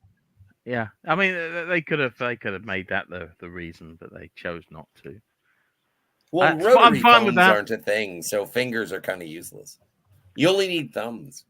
He just goes, "Ha ha! This is great." Oh, Well, I Jill, dropped one of my fingers on the floor. Ah, fuck it, who cares? Are we losing a? it's that time of the evening. Yes. I'm trying to get you. Hold on. It's Ziggy Meowie snack time. Yeah, so I need to drop off as well. And the dogs are going crazy, no doubt, waiting for snack time. So I gotta go. Dogs out. Yep. Okay. Is there anything you want to share before you go? Anything that you want? Absolutely not. No. Oh no, but also no, Nolodoc, there is one thing that I think that we should promote. What? So I don't know if you guys are fans of the television show Knots Landing, but if you haven't seen it, shut up. You should. It's on. You should It's watch streaming on Knots Plex, Landing. bro. Where is it streaming? Plex. There you go. Yeah. It is the Cinderella. And you know, if I had been doing the Knots Landing show that I had planned all along, the 472 episode review, with it all of a sudden now being streamed, I would be like, my subscriber count would be insane from all of the middle-aged women who are currently watching it. Yeah. As I say, It's never too late. It's the Cinderella to Dallas's ugly sister. Dallas doesn't exist. Dallas. No. You know what? I'm going to take a stand and say fuck Dallas and fuck Falcon Crest. Yeah, fuck them all. Yeah. Good man. It's all about the Snots Landing. And It's all about Snots. Gotta love the Snots. Snots. Well, you all have a good evening or day, whatever your time zones are. Several of you are in the nighttime, so I'm in the nighttime. Let's see. Tony is on 11:46, right? Yep. You're in Norway, right? You're in Norway, right? I am in Norway. As you know, I am in the Norway, and I like to eat licorice with disgusting things on it. Why is licorice a Norwegian delicacy? Oh, have you had any Norwegian licorice? Oh, my stars. That Oh, sounds like a my personal question. I don't want to answer. Oh, well, our mutual friend Terje, he sent me some of that Norwegian salt licorice. It's the good stuff, man. That sounds gross. It's an acquired taste. I'll say. It's beyond heaven and hell. And I have these tins of mackerel too. I don't know what to do with. Yeah, but Terje is a big fan of Howard the Duck, right? So there's no accounting for taste. Well, all of you have a good evening. I also love Howard Yes, the thank Duck. you, I didn't thank mean to be you, rude. Nolodoc. And I'm glad you were broadcasting later because I can never be there on your normal time. Not that I contributed too much to this conversation today. I'm actually editing a video while this has all been going on. I won't post it, but I'm editing it. That's awesome. That's good news. I'm so glad you're being creative, and I can't wait to see if you decide to share it. So thank you for hanging out. It's one of the projects that'll never see the light of day. Oh no, don't worry about it. He's deep faking me onto Dalek. Oh, what? But wouldn't she live inside? Because you're the biological. creature? You know what? I wish I could live inside of Dalek. Wait a minute. I'm sorry. No, this is getting weird. Tony. Oh boy. Tony, thank you so much for hanging out. You said you need to go as well. I do, yeah, because it's I've got to get up for work in the morning. Makes sense. Any final words either of you have about this episode that maybe something we hadn't gotten to yet that you want to say, or anything you want to share? I'm glad you played some clips that I kind of, in time forgot about. It's been a long time since I watched TNG. And I forgot about the whole data scene with repeating the "it's green." That's wonderful. And on that note, adios. Ave Bianco. Yeah. Anyway, hasta la vista. Bye. Yeah, I'm much the same. It was a great trip down memory lane, and it's just again it was a shame that they didn't at least make reference to other characters that were still alive at that point. That it still kind of, you know, it still sort of tears me up inside a little bit, you know. Well, like and sorry. Yeah, I was gonna say like falling backwards onto a lawnmower, you know. But yeah, it's good in a good way, I think. So what Well, were you it gonna say? reminds, it binds the galaxy together. It certainly does, yeah.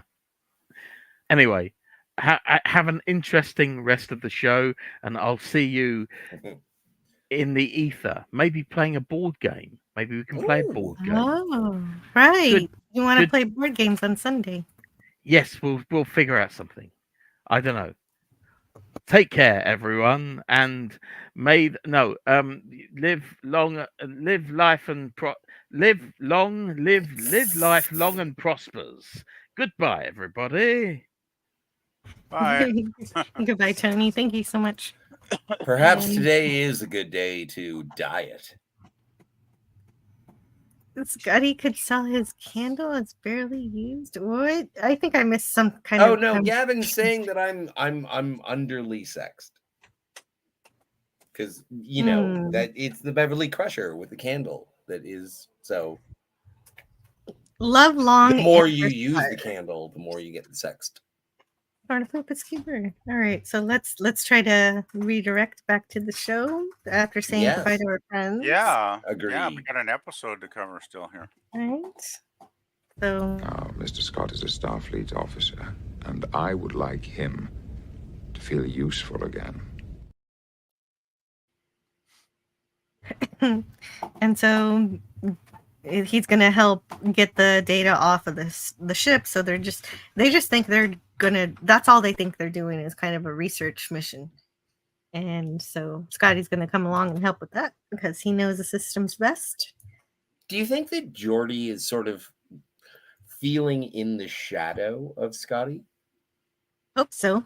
I think he's a bit intimidated, actually. It may be subconsciously, you know, because he seems arrogant right towards Scotty at first, but I think there is a latent undercurrent there where maybe subconsciously he has read a lot and heard a lot about this legend called Scotty over the years, because he is an engineer, so he must have read stuff about Scotty, right? It would only make sense. Of So course. maybe he is, you know, begrudging, maybe he's just intimidated and he just feels a bit, put aback, so to speak, by Scotty's presence. I mean, I'm just guessing here, but you know. But it would seem natural for, you know. I think it'd be a natural human reaction, wouldn't it, Scotty? Like the NCC 1701D. Let's face it. I mean, Scotty, engineer.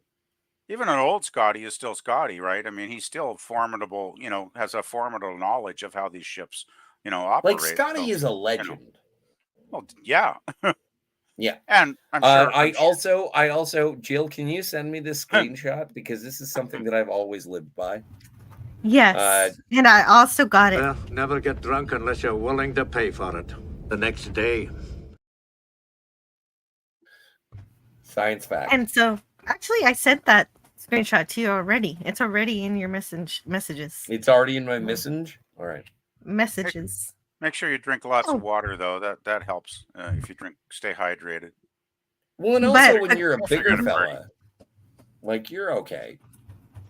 Well, Picard takes Picard takes to heart the conversation get drunk fast. that he takes it to heart and asks Geordi to help Scotty feel useful again. So maybe he can access the old records that no one else on the Enterprise can figure out how to attain. Since Scotty understands the systems best, and so that's what they're doing here. They decide this, and they immediately leave the ship and go to the Janolan. Well, and also, you know what? And go back one, Jill, please. Oh, yes. Well, when they're on the transporter pad, This is one of my favorite things about Star Trek The Next Generation is that the transporter pads on the ceiling were the original transporter pads that were on the floor in the original series. And so this image is, I don't know, a reuniting of not only the actor but the prop. So that's something that somebody was saying earlier. They were saying Scotty would recognize all the reused props, so he'd be like, "Hey, I know where that's from." It makes me happy. Well, it's kind of a nice way to continue in terms of the storyline of the fictional storyline of Star Trek, from one era, the previous era to the current era on this version of the Enterprise, right? So it kind of makes sense that they would reuse those. Yeah. I do want to say to Eugene Bird, who says in the chat, Jill, can you read this? I'd rather work with LaForge than Riker any day. Yes, me too. I feel like LaForge would micromanage. I would rather work with Riker. I like that. I like knowing exactly what I should be doing. Yeah. Well, I don't need someone looking over my shoulder. I want someone who has confidence in me, and I think Riker has more confidence in me than Geordi does. I don't know about that. I don't know if he doesn't allow his engineers to work on their own. Otherwise, nothing would get done in engineering if he did that. No, but what I'm saying, and the reason that I find this fascinating, Eugene Bird, you know that I adore. However, if I were to watch an arm wrestling conversation between Riker and Geordi, I want Riker to win. I would expect Riker to win in an arm wrestle between Geordi and Riker. You mean a competition, not a conversation, though, right, Scotty? Whatever. I don't know what I'm saying. Because I'm okay, trying to since you don't know what you're saying, let's move on with the episode. We're open. Yes. They're trying to. Okay. They're trying to check out the communications array, and it, of course, does not do anything. But the act of doing that thing opens the door, and the ship gets yanked in. And it doesn't. Do you know just the get name pulled. of the? Do you know the name of the ensign? Ensign Rager. Oh, is it Rager? Okay. Impulse engines are offline, and I can't stop our momentum. We're falling directly into the star.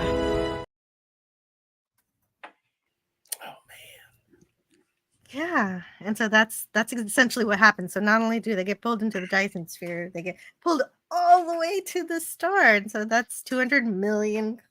Wait a minute, maybe 100 million kilometers. If the 200 million is diameter.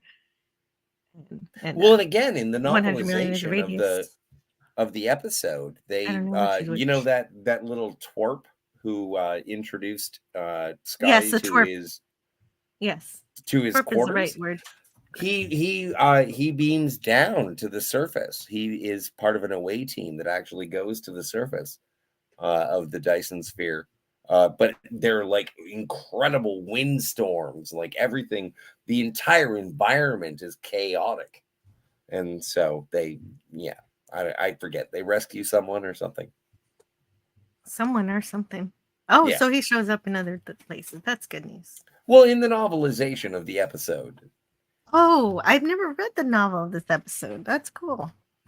Okay. Well, I'm glad that he has more to do in that. Maybe there was something else for him to do to make me not dislike him so much.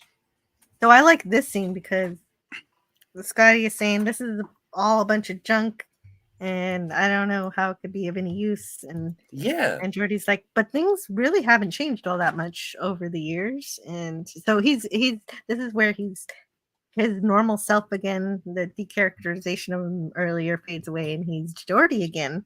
Well, the thing too with Scotty in this scene, when he's talking about this is junk, this is a century out of date, he's going on and on about how it's obsolete junk, and I couldn't help but think he's actually kind of in a way not just referring to his equipment but to himself, kind of almost feeling sorry for himself a little bit here and just feeling like he has no place and no use anymore. So I felt that there's so many wrenching moments in this episode at my age too. I guess I can feel it even deeper, because I know what it feels like to get to be Scotty's age, and you can start having these thoughts about not being what you once were.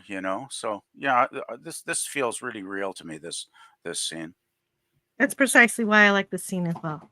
It's wonderful. If it wasn't for all the structural damage, this ship still might be in service today. And Scotty replies, "Who'd want to pilot an old bucket like this?" Just because something's old doesn't mean you throw it away. Yay! Oh, that's good. Yeah, exactly. And so he is recognizing the value in the ship and in Scotty. As you said, he's definitely coming around to understanding. And it's a good time. Geordi is definitely much kinder now. And so now they start working together. This is the point. This is the point where they begin to work well together. Yes. Mm-hmm. Yeah. And they're both trading knowledge back and forth now, which is wonderful. Yes. Because they're moving ahead. They're moving towards success now, finally. And speaking of success, Ensign Rager, I don't know if I'm pronouncing her name right. It's Ragier. Maybe it's Ragier. I like Rager. Let's go with Rager. Rager's kind of more fun, actually.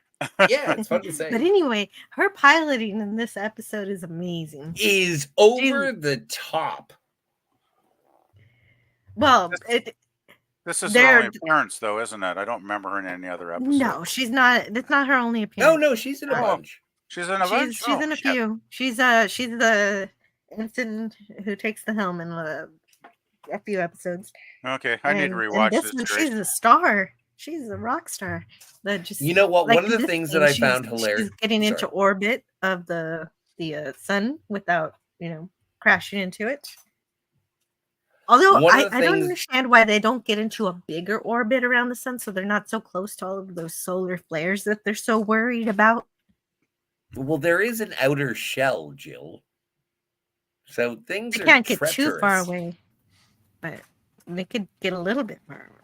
Like you've got the gravity of a star within an enclosure. I think that would be a treacherous sort of navigational issue. But also, one of the things that I enjoy about this episode is that when they do show the star, when they're in, peril around the star, there are stars in the background. And it's like, that's not a thing. There are special effects errors that are like, okay, I'll just ignore this. If you go back, you have one of the stills. It's the sun with the background, and there are stars in the background. There shouldn't be stars. You're right. There should. I thought that was weird too. It should be. It should be the. It should look like Tahoe. The Earth. It should look like Florida. It should be the interior of the Dinosphere is what it should show. It should be bright on bright. There should be continents and lakes. That bothered me too, and the way that I rationalized it was they wanted I don't know, maybe some people didn't live on that side, and it was supposed to pretend to be the sky, so people could feel like they're not stuck inside of a enclosed ball. Yeah, I could see why Freeman Dyson watching this kind of found some of these points, why he kind of found it to be nonsense, even though he enjoyed it, from the interview is what he said. But for sure. Yes. I'm sure someone came back. Yeah, Dan Leckie, watching this going, what? They're stars? Welcome back, Dan Leckie. You dropped out unexpectedly. So I'm sorry, I received a call. Oh, but I did want to acknowledge someone in the chat and someone who is a long time member, subscriber, whatever. Booger! Nice. Hello, Booger. Hello. And okay. So where am I?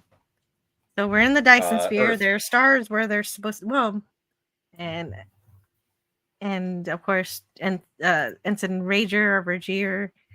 She was on other episodes. She was also in Galaxy's Child, which also gets a reference in this episode. You soured the milk. Yes, I wonder if one, that's and the also footage of the sun from The Voyage Home. a good question.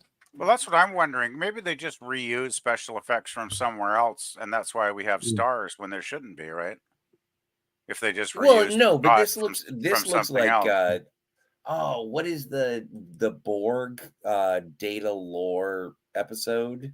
Like this looks like that too. This looks like a special effect that they brought back for that. They could have just pulled it, from another episode, right? There's just a whole bunch of super fun techno babble here, but basically they managed to use the remaining power they have to get into orbit with the sun to be far enough to be safe, and they look for other life forms that brought them to the Dyson sphere, but they find no one. They find that it's been abandoned because of the sun. There's also the sun. Unstable. Yes, the sun. There's also the sun in the Redemption two-parter. Oh yeah, we covered Redemption. Oh right, I didn't even think forgot about that. Oh my stars, that is like, but that was the first one. That was such a good one. And I have to welcome a really great friend, Price of Reason. Thank you so much for stopping by. We're at the best part of the episode where Scotty and Geordi are working together, and they're trying to help save the Enterprise, which is in danger of being engulfed by an unstable star that is inside of a Dyson sphere. And finally, Scotty has something to do that he doesn't feel irrelevant, right? Exactly. Yeah. That was the goal. That was the whole goal. And it's even better than he could have than Picard or Geordi even knew that would happen. So Like at the end, he really did prove his worth. And Scotty's got a mission to accomplish now again, right? Finally. So, yeah. Well, and not only that, but there is the conversation where he's like, Geordi is saying, like, we can't do this. And he's like, why? Scotty says. And Geordi's like, well, I read in the technical manuals, and he was like, I wrote them. It's fine. We can do about 10% more than what I said. It was safety. I was doing safety. That's actually a great scene. I remember it. I haven't watched this episode in a while, but the part that he said, I read the manual, and goes, I wrote it, and explains that bit to him is great. That's just such a great part fantastic. of the episode. What they're doing here is they're looking for the Enterprise, and exactly as you say, but first, this one comes first. We need a week just to get started, but we don't have a week, so with no sense in crying about it. Yeah. It's very Star Trek 3. And so they decide. But that's the beauty of Scotty.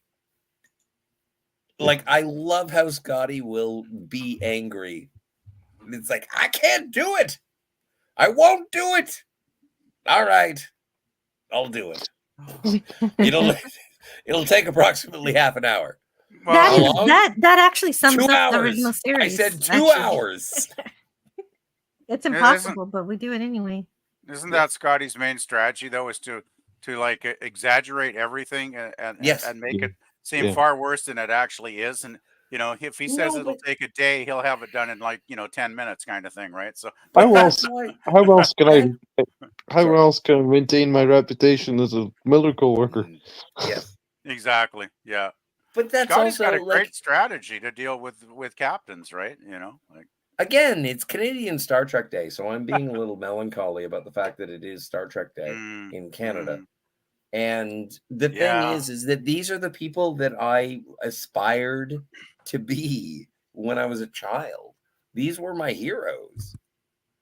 They were more realistic to me than superheroes. I was never going to be Spider-Man or Batman, but I could be Scotty.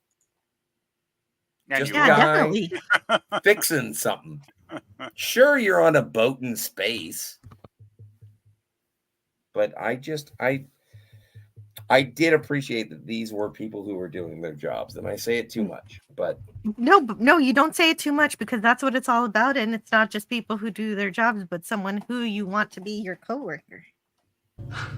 Forget it. I wrote it.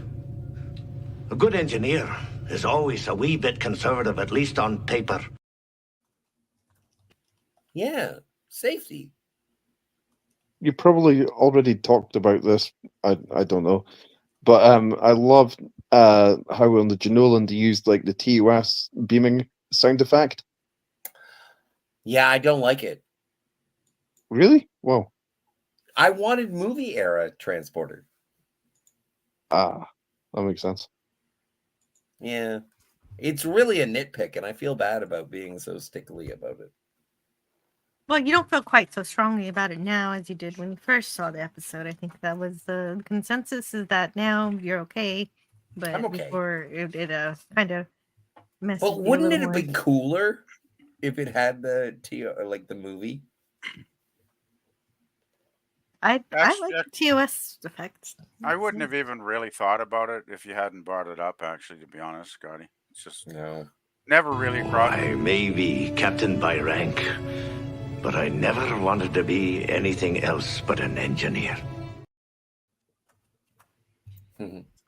That's, you know, It was just so I good love to that. see Scotty and the whole episode. I mean, there's lots of little flaws, but I chose to overlook them because it's just such a fun episode. Well, and that's a beautiful line, because Spock says something like that in the original series when he says, "I only want to be first officer. I don't want to be captain."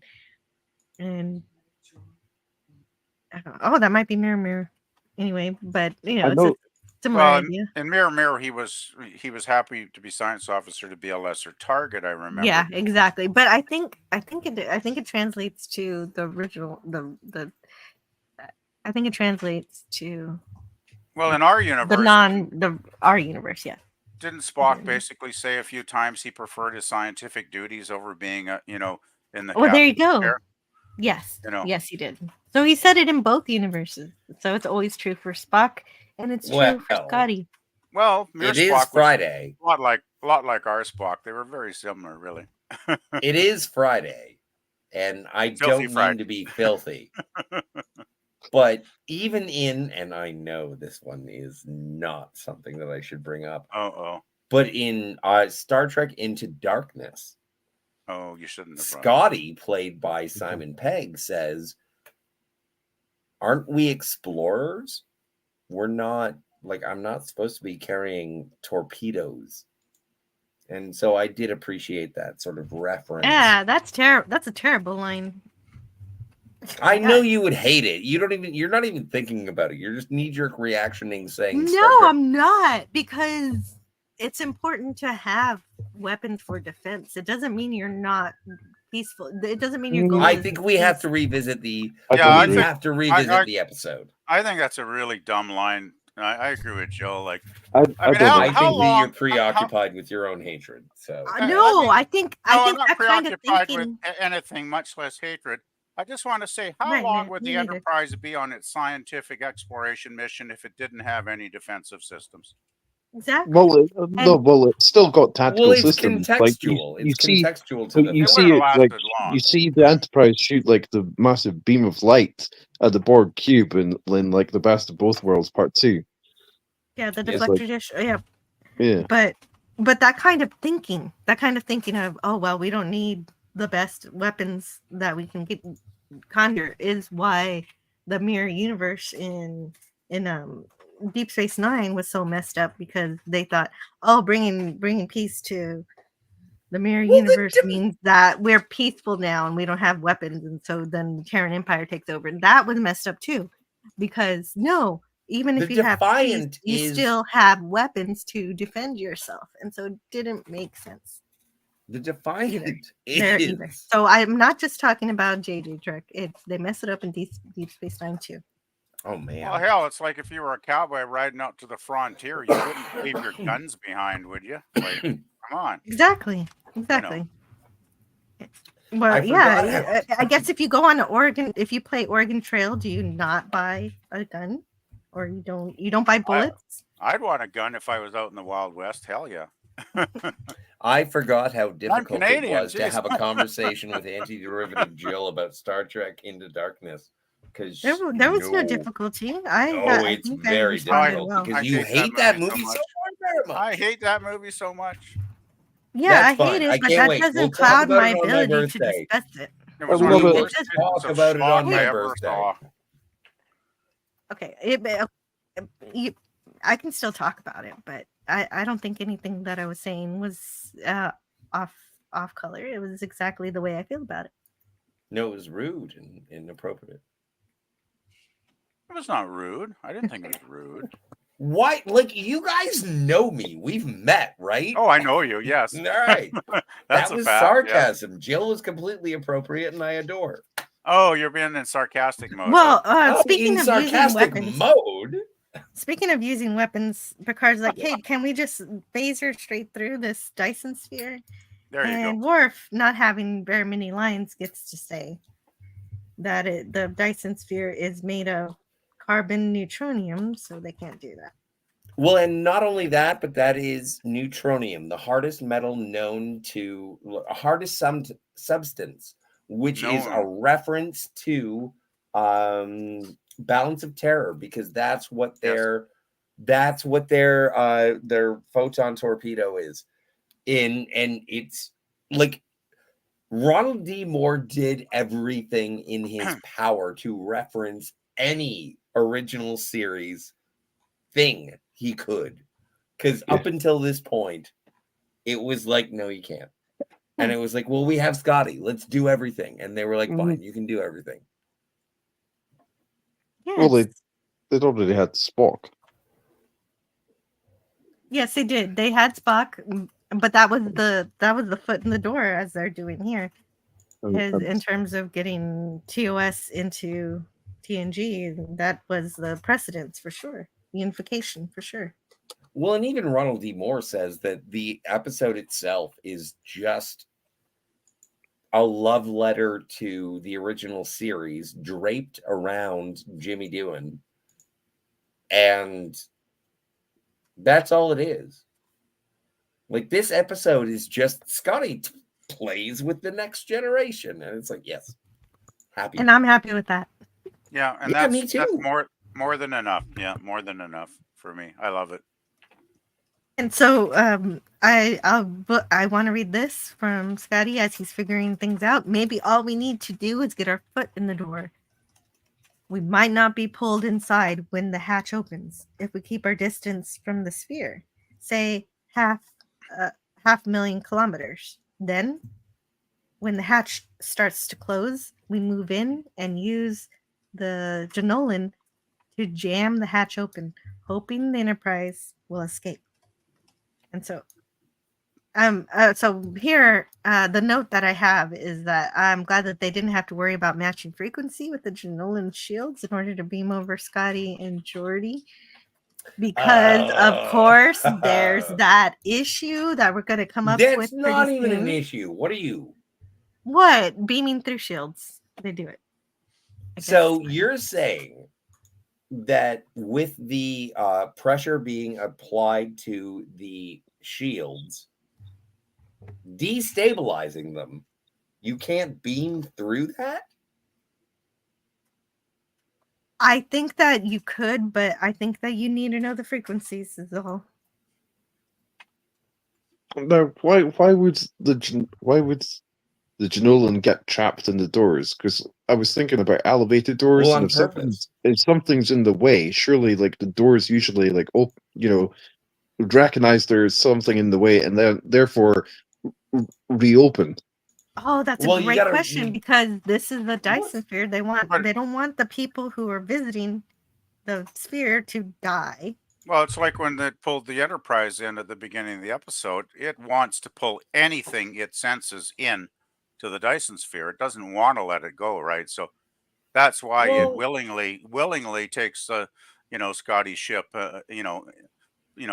into the doors, and then of course, Scotty being Scotty manages to wedge it open for the Enterprise, right? Holy shit. The Dyson sphere is the doomsday machine because it just eats things. The Dyson sphere is Galactus. So as soon as you hail it and say, hey, what's going on, guys? And then it pulls you inside. But it's kind of Like, strange. I think it's terrifying. It's terrifying. But it doesn't give you the option to enter or not enter, right? I mean, you're in those tractor beams and you're going in, you know. Yeah. Well, I think maybe when it wasn't abandoned, there was more of a protocol about it, and not everybody got pulled in. Yeah, there might have was been more red tape. State your There might have been- intentions for entering the Dyson sphere. So there would have been an operating crew running it, is what you're saying, Jill? I'm guessing. Before they left.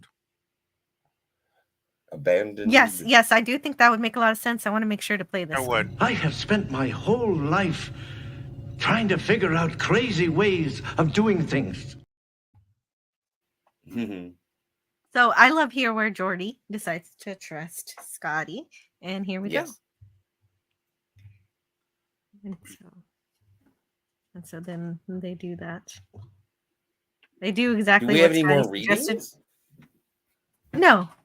Oh. That was, we only planned one reading. I don't want to. Oh. Do you have a reading you want to read? No. Okay. If you know what you want to read, just tell me what part of the script you want to read. And No, we're play good. But, okay. No, I'm just being self-indulgent. You are. You like to do that. Yes. I do love this. Like when It's we all were great. talking about You want to know about it? Watch the episode. Good stuff. Yeah, when we were talking about what thumbnail to make for the video, I was really sort of leaning towards Geordi and Scotty on screen at the same time, and that is exactly the image that I wanted. With Scotty at the sort of like Geordi in the command seat and Scotty in the engineering station. Anyway, I'm just gushing hold now. on. I know. Here it is. This so people will know what you're talking about. No, it wasn't that one. Go back. No. Oh. No, it was just before this one. Go back before this. No, I can't. Oh, you can't go back? We can't go back. Yes, I can. You didn't ask for that one though. No, I know. Keep going. Because it's not Jean-Luc. I love Jean-Luc. I like this. But this whole scene, I love it to death. But this is what the scientist was talking about in terms of it not making too much sense based on his theories. I didn't mind your thumbnail you put up though, Joe, with Data. That was kind of fun. It was actually made me laugh when I first saw it. Well, we brainstormed about that one. Yeah, it's kind of difficult to get to a specific slide. Well, no, all right, then never mind. I don't care. It was fun seeing the "it's green" moment. That made me laugh. That was good. Mm-hmm. I do understand though, a Geordi, Scotty. Oh, that's it. Would have been maybe better, but oh well. Go back 1, 2. I know what I'm doing. You just have to wait for it. Yeah, is that the one you're talking about? That's the one I'm talking about. Not a great I image. love that. I love that. You could hardly see Scotty though, really. Actually. Well, no, but he is big and fat. Okay, so Dan Lucky wants me to share this, and then possibly he has something to share regarding this image. This is off Wikipedia. It says a hypothetical depiction of a real Dyson sphere. To me, the Dyson sphere in the Relics looks a bit too like Borg-like. I've always thought that. World, yeah. This looks like it doesn't have like walls sort of thing. It's just like an open construct. Okay. Okay. Dan. Yeah. Well, that's important to make that distinction. Thank you. And that's that would be a great stream just to talk about Dyson spheres in general. Maybe one day that'll be something to do. I might write that down because I do like to talk about some science stuff sometimes, and that's a good idea. Well, Dan, I have a question. Yeah. In regards to Dyson spheres, because it is completely enclosed, doesn't it get stuffy? Well, you would have vents on it just like any other ship kind of thing. Oh, you think so? In this imagination of it. Maybe it doesn't get stuffy; it gets Scotty instead. That makes sense. That sounds like great. I should patent that. That's great. But as far as the real Dyson sphere, I guess it's not enclosed. Not supposed to. No, but the thing is, like, I understand in terms of Interesting harnessing idea. the power of a single star into an entire engineering feat, but because it is enclosed, I don't know. Are you keeping things out or are you keeping things in? And so I don't know. There'd be a lot of. I don't know like either. I I was wish saying- that somebody was living there so we could have found out. Well, like I was saying, like the art, sort of the artist's impression or the hypothetical depiction doesn't look to me like it's enclosed.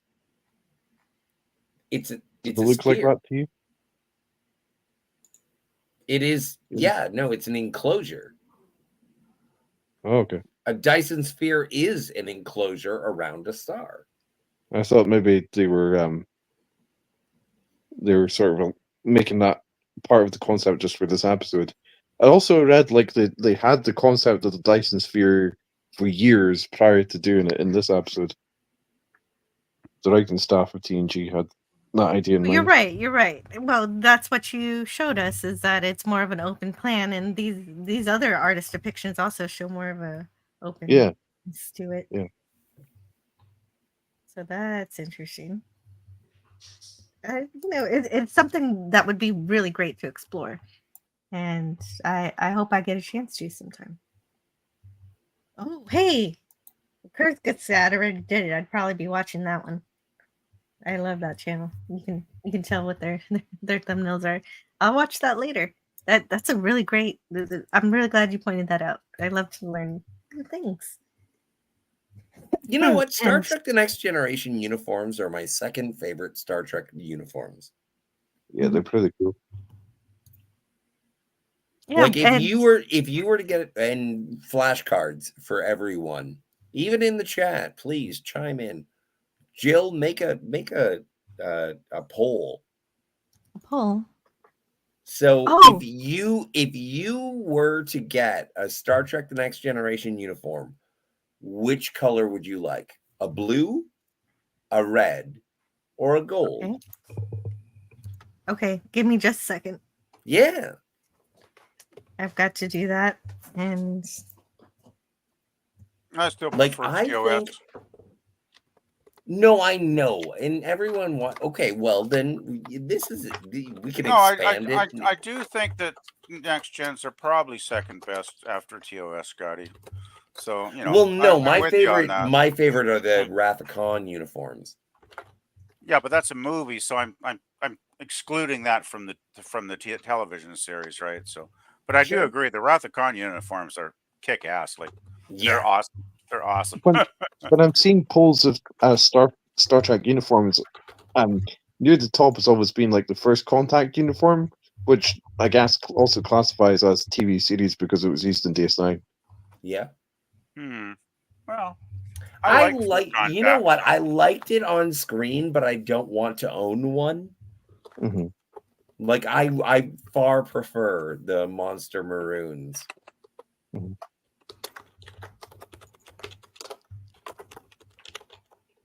Oh no, Hold I'm on just a sorry. second, I'm getting guys. enamored. No, I'm loving. Well, you're making hearing me you make typing. a poll. I know. It's my ASMR. But yeah, I agree. There's with a poll you. for you guys if you would like to vote in the poll. I I will am get to going read in there. the chat when I get back. And thank you, Mikey Sue's 4, for being here. Hello, and I'll say hi to everybody in just a little bit. I wanted to finish the episode first. That way, I'm not worried about streaming too long, because we don't want to stream. We don't want to overlap. Yeah, I don't know. No I don't know. overlapping with the Overlord DVD, because I really like that guy. Yeah, well, Gorilla was And- going to do Walton's too, but I don't know if he's doing it in like half an hour like we usually do. We I'm screwed so up sorry. everything. I haven't Yeah. heard from the poor Messed it Gorilla, up. so I don't know what he's doing. Okay. I'm working on it. I'm working on it, guys. All right. And this so, is chaos. but Scotty has to open the door. He's such a gentleman. He's opening the door with the little starship, the Janolan, Little Alex. in the gap. Yeah, Eric's is holding the door open too. Yes. That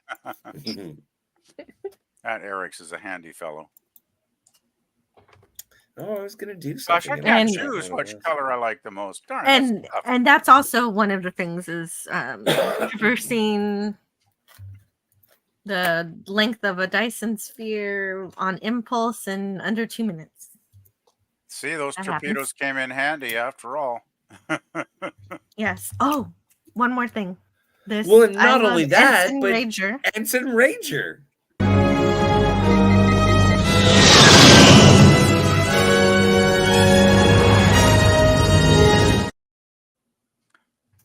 That is gold. That's raging good Rager That's cool. action. She's a good pilot for sure. Wow. That clip just reminded me. I love the music as well. Yeah. Well, and that's also that for a slice of fried gold. it's also, it's a different era of television. Yeah. So no, they would put a lot of effort into the score. The score was very important, by the way. It's these days, most of these new shows, beyond their poor writing and poor acting and everything, even the music sounds crappy. And Yeah, that's Yeah, the but- biggest crime. Yeah. Speaking of the Because it score, is. I just interviewed the guy who wrote the music for this episode, Jay Chataway. Oh, He cool. did a No good way. job. Oh, Nice. Inner Light too. Amazing. Yeah, the only light. Yeah. Oh, He wow. did He wrote cool. Inner Light too? Oh, gee, 2 of my favorite episodes. Wow. I do want to say that I really appreciate, because I love seeing Scotty in his vest. And I'm used to seeing the movie insignia. It is kind of touching to see the comm badge where the movie insignia used to be. It's touching just to see Scotty one final time in a TV. Oh, episode. for sure. For sure. Absolutely. Yeah. By the way, I love the advice that Scotty gives to Geordi in this final scene. You're the chief engineer, enjoy it, while you can, while you're living it, because once it's gone, it'll never come again, or whatever. I can't remember. He gives a much more elegant speech, of course. But Said it perfectly. You're the chief engineer of a starship. And it's a time of your life that'll never come again. it's a beautiful scene. Yes. So obviously this is they're showing that they formed a bond. They even joked about, Geordi was telling him about the time the Enterprise was used by a baby alien as a baby bottle, his drinking. So there was this energy. time that there was a lady in the holodeck that I fell in love with. And then he So you doesn't tell- soured the milk. All right. I don't know how many stories Jory's told Scotty, hopefully a lot, that we didn't get to see. And vice versa. The ship is only as good as the engineer who takes care of her, and from what I can see, the Enterprise is in good hands. What I Troy like, seems a bit out of place in this scene, because the scene that she's in earlier in the episode was cut. I know that I arrived on the late side, but what I wanted to say is that I really liked that this episode had such a relatable story. In addition to the fact that it's a character that everybody really loves, but I also think that in life it happens that you're on the job and maybe there's somebody younger, and this could happen not only to Scotty, this could happen to anybody, and it's really kind of relatable story. If that makes sense. Yeah. Yes. Oh, absolutely. And that is something that could happen to anyone who's been away from something for a while and they come back into it.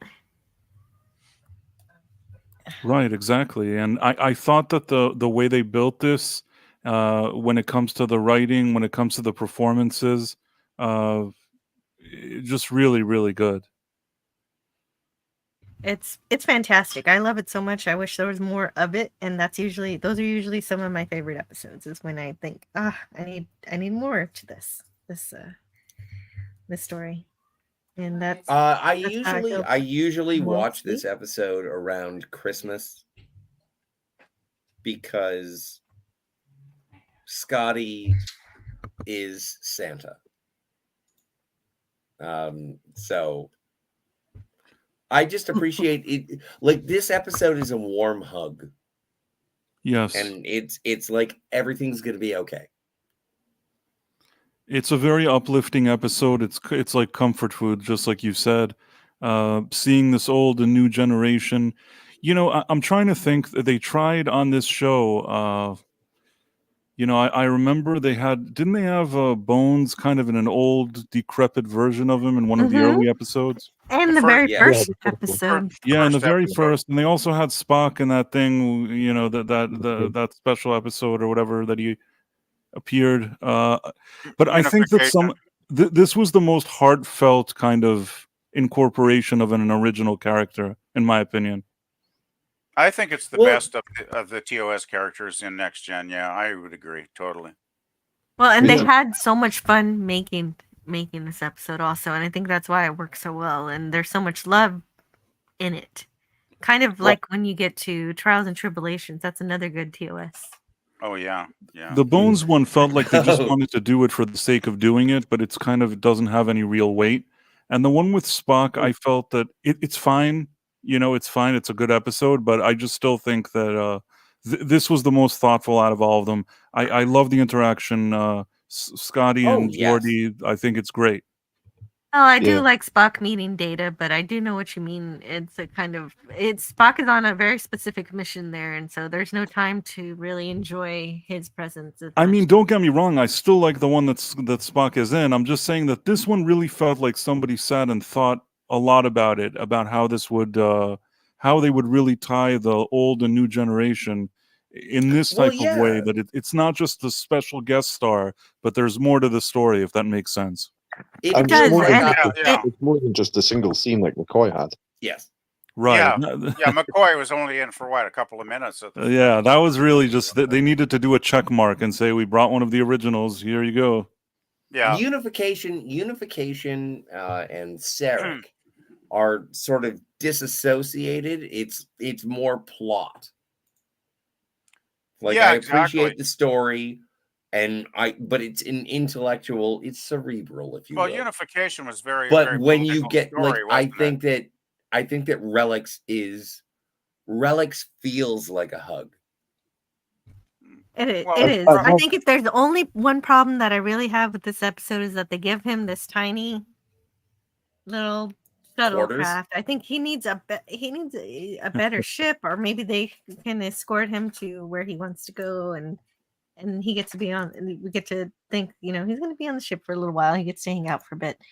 Jill, can I tell you? Just shoving him out of the airlock in a shuttlecraft. Can I tell you a short story? A shuttle bay. Yes. Okay. So I went to a Star Trek convention, and I felt like the belle of the ball because I knew everything about Star Trek. And so I went into this. It was like a conversation. There was a panel. I don't know who was on the panel. It wasn't important. And so they were talking about all things Deep Space Nine. And I said, why don't we get Scotty back on Deep Space Nine? Because he's flying around the galaxy with his shuttlecraft. And then a Star Trek fan, a better Star Trek fan than myself, said, because they're at war, ass. Anyway. Well, that's an even better reason for him to be on Deep Space Nine, or maybe not in Deep Space Nine, but at least somewhere. But they could have. Well, actually, I don't know how Jimmy Doohan was doing physically, but right. But he wanted to be in Deep Space Nine too. That's amazing that you would say that, because he kind of tried to ask Paramount that, according to really? Deep Space Nine, the unauthorized story on page 15.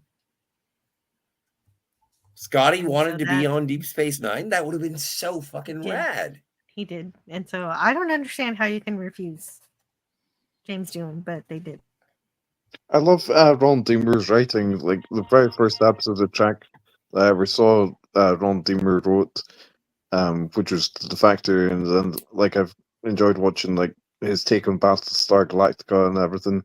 So I think it's cool, like his writing of this episode. But I've watched like this episode. I feel like to a certain extent I have to be in the mood for this episode, even though I agree with the comments about like I think it's the best of the representations of a TOS character in the Next Generation. But sometimes watching it, I've felt like James Doohan, his performance is a bit too overdone, like a bit too big.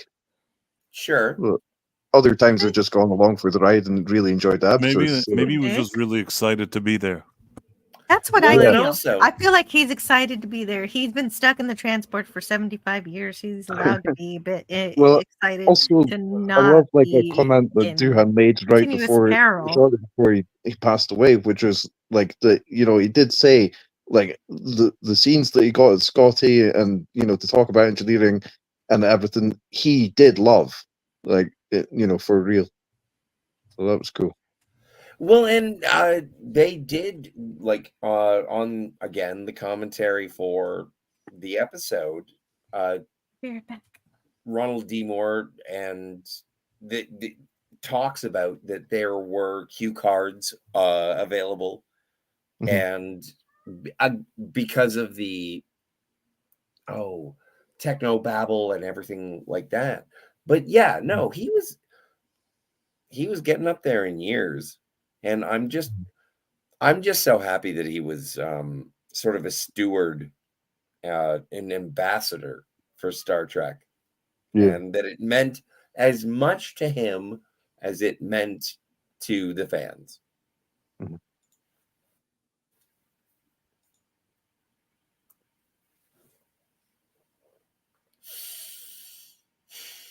Happy Star Trek Day, Kim. Party. Yes. We are certainly in the midst. Can you think of any ways that you think like the episode could have been improved? Like I've always thought it would have been cool like if they'd had like at least one reference to the animated series, because Eric's. James Doohan, like so many voices for the animated show. Well, but I don't like reviewing something and remaking it into something that it's not. I do understand where you're coming from, and I understand the love. Is like, oh yeah, no, it wouldn't have been fun if they had showed a Tribble. It's like, no. Cool. I'm fine with this the way this it was is. more than just nostalgia bait. I feel like they had a real idea for bringing him, and maybe they didn't want to compromise it with just kind of gimmicks, if that makes sense. Yeah. Well, and it was sort of it was a tell not show, but it was like telling everybody who has been an original series fan. Like this, I do think that this episode is a love letter to the original series. That's not new. I think it's a love letter to us. Absolutely. It's also a love letter to us old original series fans, because I discovered Star Trek and syndication in the fall of 1969. That's how far I go back with this show. And I fell in love with it, but by the time I watched the second episode that my channel aired, I was totally a lifelong fan. I mean, I was just that quick. I just knew this was an exceptionally great show. Well, Arena was the second episode I saw. So once I saw Kirk fighting that Gorn, I was like, yep, I'm in. But it was a love letter, not to just the series, the original series, but to us old fans, right? And they got it right. That's what makes it such a great episode, guys. They got it right. And Doohan, you could tell he was just loving having that one more chance to play, our beloved Scotty, and he really was great in the episode. Anyway, I'll shut up now. I think maybe sort of reality mirrored what was happening in this episode, because on the one hand, the actor is older and he doesn't get to do this as often, whereas Geordi on the new show, I mean, LeVar Burton, he plays the engineer. So basically, this was an interesting kind of life imitating art where a lot of the things that he's saying here, I think, are relevant to him as a person. That's why it's such a. I think that his performance comes off as very sincere. Maybe not that he wouldn't have done a good performance anyways, but I really think that there's something authentic about the dynamics here, and it's really nice for me. I definitely agree with that Yeah. sentiment for sure. I agree 100%. That's how Yes. I also feel. But I also want to make sure I get to the chat. I've stayed away from it so I could get through the episode and so we can relax and enjoy the next 40 minutes before we've got to close it down. And I want to say hello to Cinema Gulp. Hey. And Herc 130's here. Hey, see, I wonder if he's still here. Hopefully. And who'd want to pilot an old bucket piece of crap like this? They should move laterally. It put them in orbit. Now, says Eugene Bird with the physics knowledge. Booger says, I'll have to catch the bulk of the stream later. Just stopping by to give a thumbs up. Oh, and thank you. And I'm so glad that Scotty recognized your presence earlier and sent you a hello in the form of the video from WKRP. And he got back from a wedding rehearsal. Very cool. I hope you enjoy the wedding when you get there. When it's not a rehearsal anymore. But the rehearsal, that's important too. You still get fed. That's good times. When you got married, did you do a wedding rehearsal? Nah, I didn't do it. What? Not really. No. I probably should have practice. Didn't practice, and I totally messed it up. So I should have practiced. All you got to do is show up and say yes. I know, right? But somebody didn't play the right song. Oh. I'd like to thank you, Joel, for including Alex in this episode. You're welcome. It did satisfy my my desire for an animated series aspect. So thank you. I'm glad I could satisfy that. Well, Eric's is in almost every live stream.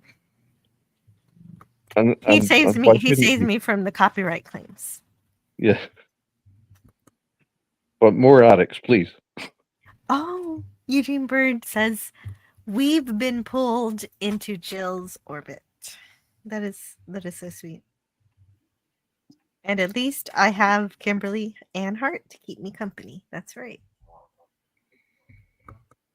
And Alex Kurtzman, if you're watching, please more Alex, please. Oh. Ew.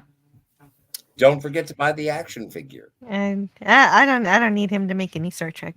William Shakespeare says, I've been away, now I'm back, and thinking about the Dyson Sphere. I just realized this thing would destroy all microbic life and larger on every planet in its solar system due to all of the due to impeding all sunlight from getting to any said planets. Oh, wow. Well, reading about the Dyson Sphere, I read a little bit about it last night. And Dyson actually never thought of it as being a solid construction in his theories. So that's what Dan was saying. Yeah, it was not a solid object to Dyson when he was thinking up his, theoretical constructs, right? So, I guess that's why he maybe thought this was nonsense. But yeah, well, I think they just wanted to increase the drama, and that's why they needed the part where they get stuck in the Dyson Sphere. Oh, totally. Yeah, it makes sense dramatically. Well, yeah, and William Shakespeare thinks it's going to be like that time Mr. Burns blocked the sun and on other planets in the solar system. I guess, yeah, maybe. I'm not sure. I don't. Yeah, that's right. Come here to, no, you're. I don't usually come here to talk about politics because, I did see the news that Kamala Harris was going to make a Dyson Sphere. That's what she said. And I was like, I don't know. We don't have the material. Why do we need a Dyson Sphere anyway? Like, we don't really need it right Build now. that wall. No. I don't see it. I mean, did she actually? She didn't actually really say that. She didn't. I am making shit up all over the place. Do you really believe that? No, I just always got to double check Scotty. And it is so ridiculous when people believe my outlandish lies. Well, you're so good at it, though, Scotty. I mean, that's That's why I have not to a question fucking you. superpower. Oh God. Okay. It's a Eugene super Bird villain says, power. yeah, a real Dyson sphere would likely re-radiate the waste heat as infrared radiation, and the James Webb Space Telescope could see if it was in our part of the galaxy. Could be confused with brown dwarf stars that also radiate mostly infrared. Did we lose somebody? Oh, hello? Did we Did lose we? somebody? I'm here. I don't know. Someone did go. It looked like a panel just closed there, but Oh, that was Dalek 451. Dalek 451 decided Dalek. he needed to leave, but Okay, also okey-dokey. without telling us that he wanted to leave. Okay, I Kinda figured just- Maybe it I was saw a something. technical issue. You know, maybe his thing dropped. Oh, Oh that's no! true. That's This just possible. in: Dalek 451 was struck by lightning. He is, No. no, he is in the UK though, so he's like 8 hours ahead. So it's getting Oh rapid. yeah, right no, there. we shouldn't worry. They don't have That's lightning. no, it's don't like scare 3 me in the like that, morning. Scotty. What are you doing? It's like 3 in the I'm morning there. making So. shit up. Have you not listened to me at all? Well, now Jill's falling for your stuff there, Scotty. Yeah, but no, don't talk about my Yeah, friend let's like that. let's be No. happy. Let's not say bad things. Daleks do not be affected by Daleks lightning. do not be affected. Your grammar? So you think of Dalek as the fictional Dalek? Is that what you're saying, Scotty? Well, Yes. How do you think they got mutated if it wasn't lightning? Was it lightning? Wow. Of course it was. Oh shit! I'm making shit up, by the way. Yeah, no, it's fun. Thank you for playing. Yeah.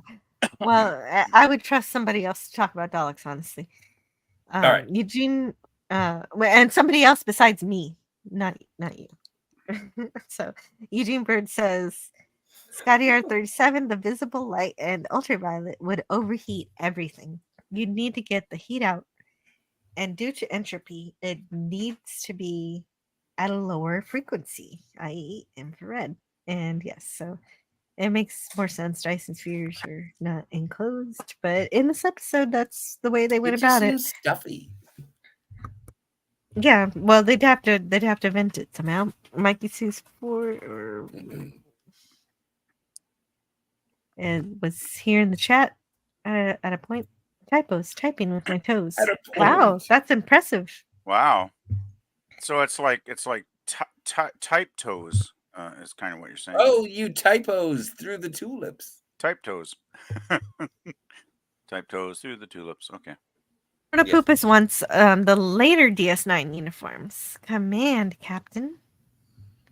Monster Maroon would be. Those are the ones I was talking about. Oh no! When at the height of my my Star Trek affection, I was dating a young woman, and because I was a young man, so it was all on the up and up. And I got her to wear a Science Division Starfleet uniform. I was like, I would very much enjoy intimate times with you if you would put on this blue uniform. And she was like, I know how much it means to you. I absolutely will do that. So we enjoyed that. But the thing is that none of it involved the uniform, because she literally put it on and then immediately took it off. Well, and that makes sense because it's got this big zipper, and what do you do with Yeah. that? You have to. I was like, I I get it. want to have sexy time in a Star Trek uniform. And she was like, I'll do that. And then it was like, you're in it, and now you're out of it. Yeah, well, that's fair enough. Eugene Bird says stars also eject charged particles, and I'm not sure if that would eat away at the sphere or not. Earth Shut avoids up, Max. particles radiated Sorry. due to its magnetic field. Is Max Redstone here? Oh, Max Yeah. Redstone says TMI. Too much information, Scotty. We did not need to know about Yeah, I'm the still trying to figure out how fulfillment that of relates. your fantasies. Trying to figure out how that relates to the episode, but I kind of give up on that actually. No, I was just talking about sexy ladies wearing uniforms. Speaking of And, uniform, I see a poll Oh here. yeah, and Gorilla said 7:30 CST. And because he's here for Oh, yes, that's yes. 35 Thank you. minutes from I now. will. Perfect. I will be finishing before then, and that is when Gorilla is going to be doing his thing, and when Overlord DVD will also be frolicking. A reminder that the only Friday night frolics is at the Overlord DVDs. Substitutes need not, cannot apply. Oh, yeah, right. Fair enough. I've been asked to do a Star Trek quiz in half an hour. Oh, nice. yeah. I hope you enjoy that. That sounds like fun. I hope you win. I will. Well, before you have to go, we'll make sure you get to promote that and share what you're doing. Kimberly Ann Hart says, Jill, we've survived the spear. So anyone using that title for an upcoming show, is somebody doing that? I think yeah. there might be somebody, but I'm not going to name names. Oh, okay. Don't name names. Yeah, we don't need to. Oh, I want to know the names.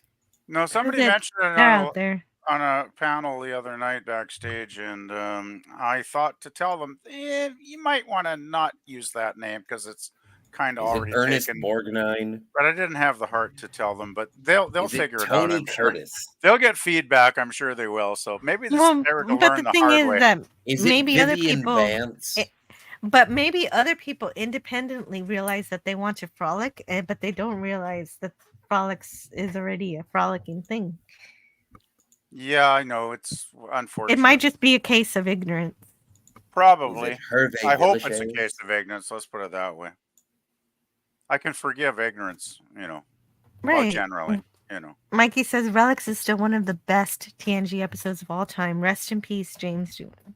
Yeah, it's like, I don't know. I mean, He it's went so to hard space, by the way. His ashes did. Yeah. Yeah, also Roddenberry, Uhura. And Major. Yeah. I think frolicking and Phlox is probably what Phlox likes to do. Well, and also William Shatner is the only person to go to space who was alive. Yeah, power to him. Oh, by the way, so I just want to. There was a brief. I thought that after that happened, George Takei would go do it, but he hasn't done it yet. Yeah, well, you know what? There was a little bit of my brain, and I know you guys don't like me that much, but the thing is I thought when I listened to it live, I was like, I wonder if William Shatner is going to blow up. I was curious if that was going to be a situation. It was like, and I listened to it live, and I was like, I was kind of hoping, not really. Bill, if you're listening, I'm happy you survived, but I was kind of like, we're not hoping that. What if I'm listening to history? What if this is the Challenger of my lifetime? Second Challenger. Third. There's the Columbia. Oh, right, Columbia. I forgot about Columbia. Yeah. Yeah, there were two already there, Scotty. So, well, and now you understand the insensitivity that I possess. But you did not wish that. There's no way on earth that's something that you wanted. But there's no way. That would have been incredible. But I know what you mean, that it was on your mind, because it was on mine too. I woke my son up early. Yes. I woke my son up early and I made him watch it. And he's like, "Why are you making William me watch Shatner this?" might die today.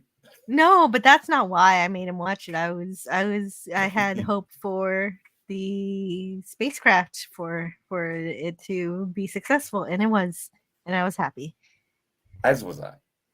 I just wanted to quickly mention, since we mentioned William Shatner, I found an interesting quote by Doohan about him, and apparently they didn't always get along well, Jimmy and Bill.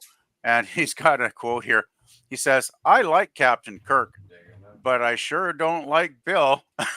And that was a quote that apparently Doohan did mention at some point in his life. 1998. What? When? He quoted that Where? in 1998. When? Where? What book? Or interview? Or whatever did that come from? No, but it's pretty well known. He actually, I don't know it.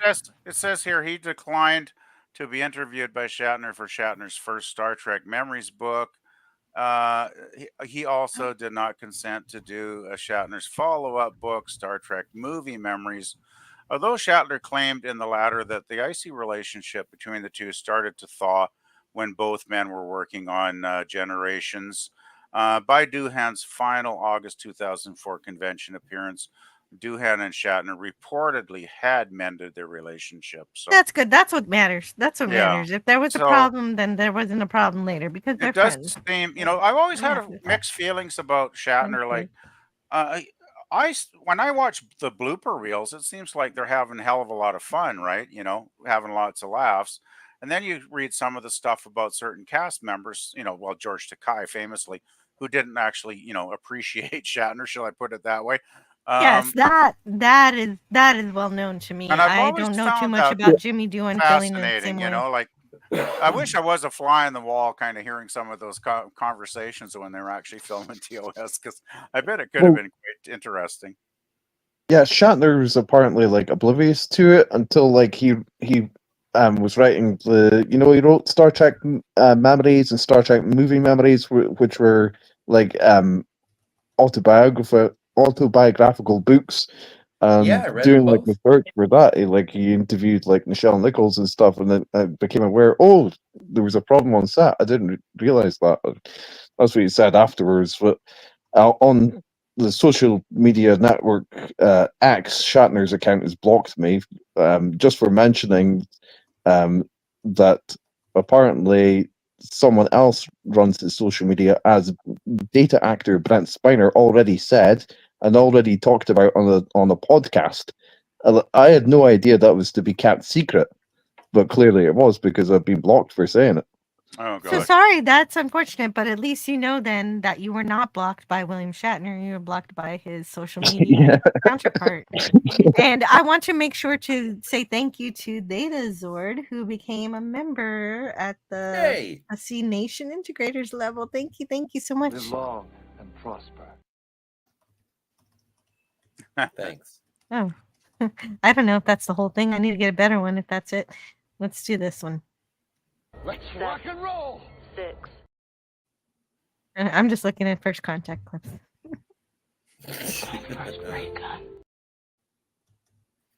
There. I like that movie a lot. And also, thank you so much for supporting the channel, Max Redstone, just to yell at Scotty. This is something you can do with the super chat. Scotty, with all respect, STFU. I don't know what S means. It means shut the front door. It means shut up.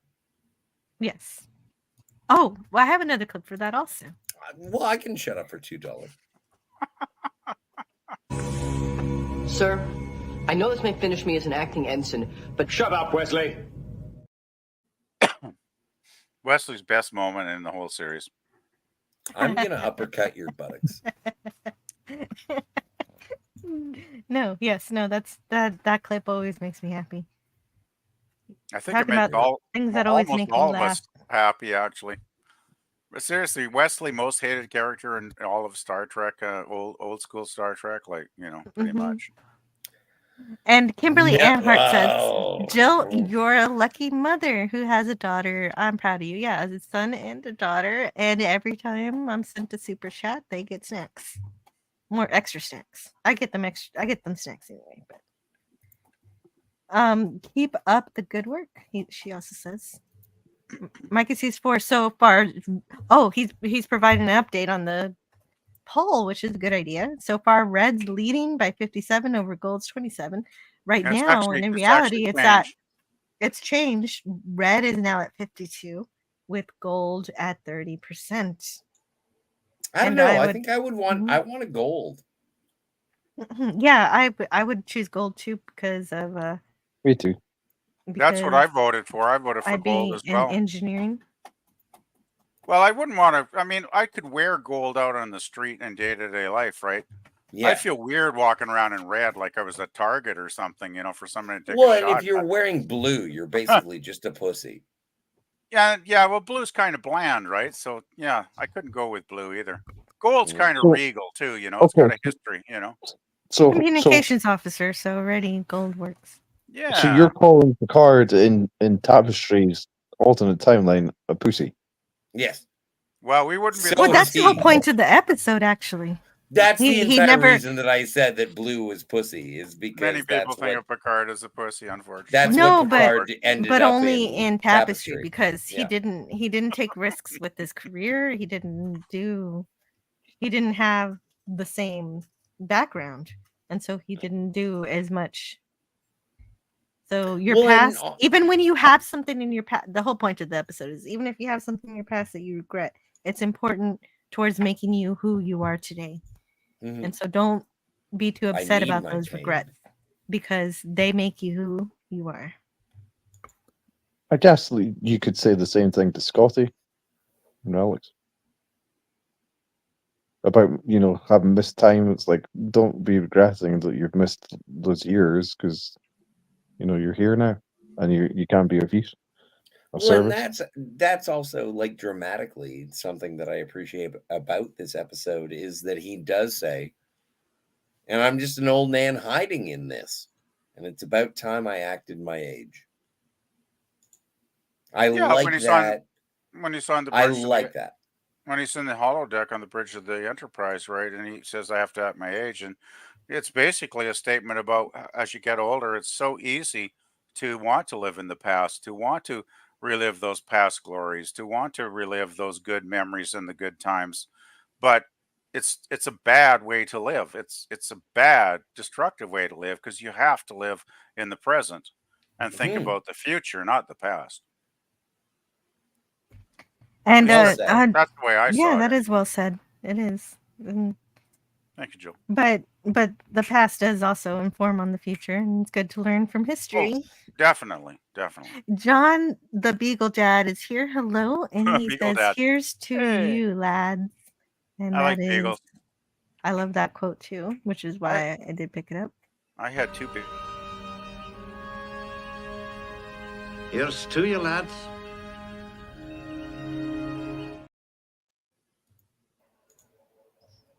Beagles are cool, but they do tend to wander.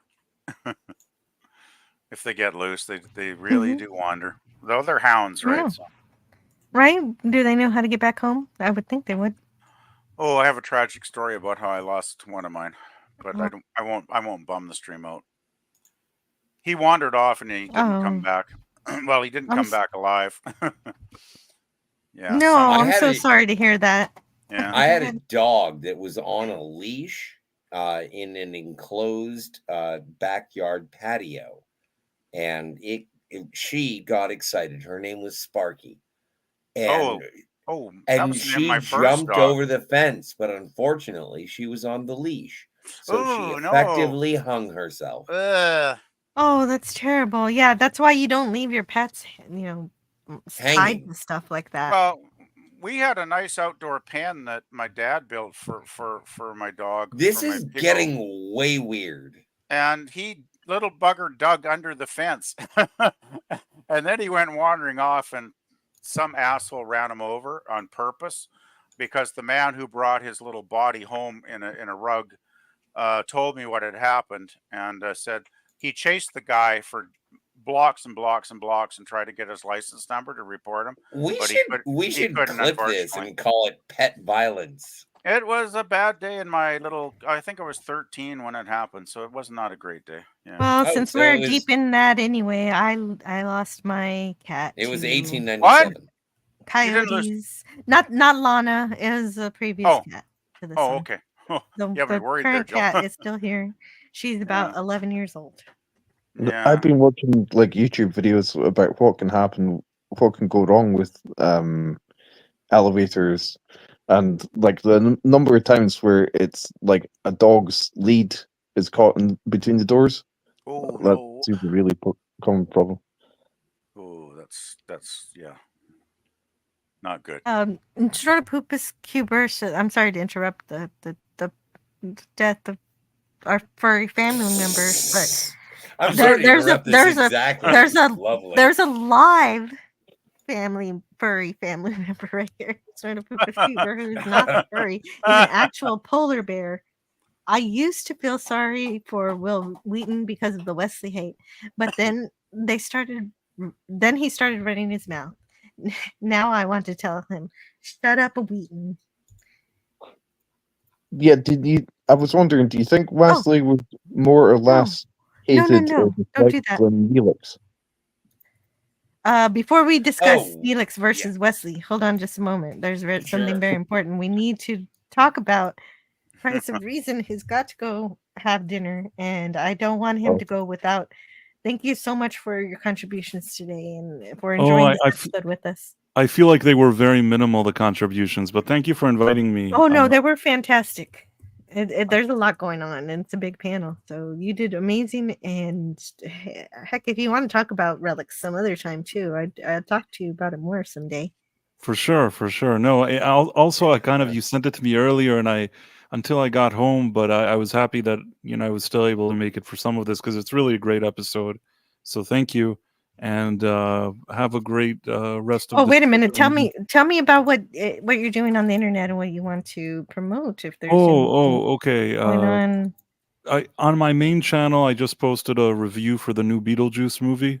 So if somebody wants to check out my review for that, that's one thing. I have a second channel, which is called Price of Reason Live, and I do some live streams there, including we watch Quantum Leap episodes and talk about them.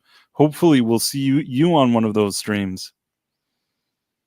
Jill, I'm talking about Jill. Yes, absolutely. I still do want to join one of those streams. I'm so sorry. I miss them every time you invite me. No, it's okay. We do the best we can. I'll be better about letting you know in advance, and hopefully we can make one work. It will be really great to have you there. So we do that on my live channel. And aside from that, I'm just happy to be here, and thanks for inviting me. Oh, yes, you're welcome. I meant to post your live. It's okay. Whatever happens. It's not popping up. It's fine. In any case, really a pleasure, and I'm sure I'm going to talk to you soon. Yes, I'll see you soon, and thank you for hanging out. You were incredible. Thank you. Yeah, it was good. Guys. Oh, all you other guys, it was nice meeting you, hanging out. Yeah, it was nice. Yes, absolutely. Okay. Have a good one there. You too. A good one. Take care. Bye. Well, that seems to be the price of reason. And then there were 4. Well, he's been here before, and he's great. He was actually here for another Star Trek movie.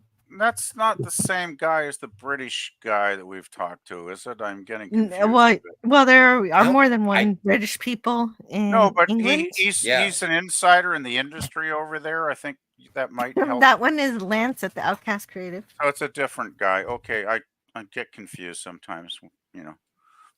Hey, Ronnie G is here.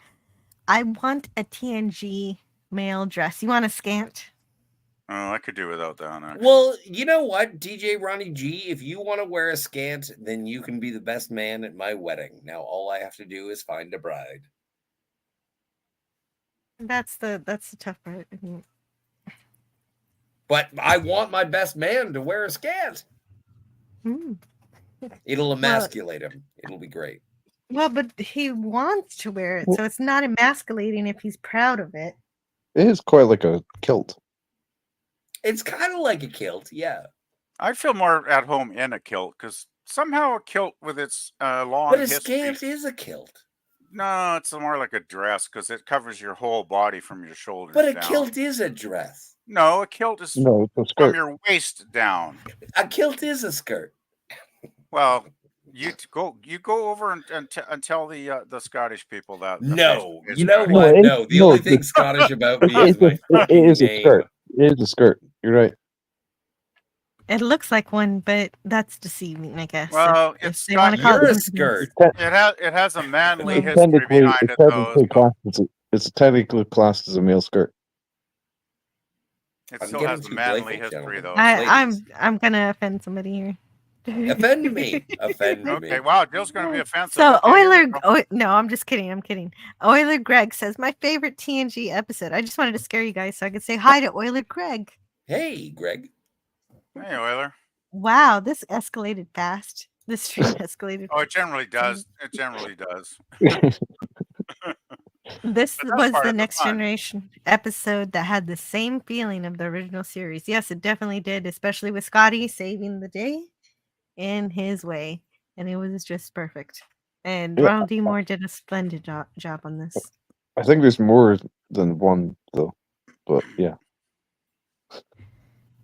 Well, Deep Space Nine Trials and Tribulations feels like a TOS episode because it is a TOS episode. And thank you, I think DJ like the Ronnie Naked G. Now as well. The Naked Now has got quite a TOS feeling, I think. And I appreciate all the new members today. I'm so excited. DJ Ronnie G has joined at the series superstar level, and it's good news. Thank you. And Well, I'm you just did so pick a happy to be hanging out. you picked a popular episode, Jill, so it's not really surprising, that this stream's getting a lot of attention today. Well, and also it's And- Canadian Star Trek Day. Like Well, this that's is the right. anniversary. That's of a it. holiday everybody celebrates. Everyone Scotty. celebrates today. The banks are closed. I think, Scotty, you and I should start, trying to get it recognized as a national holiday here, should we not?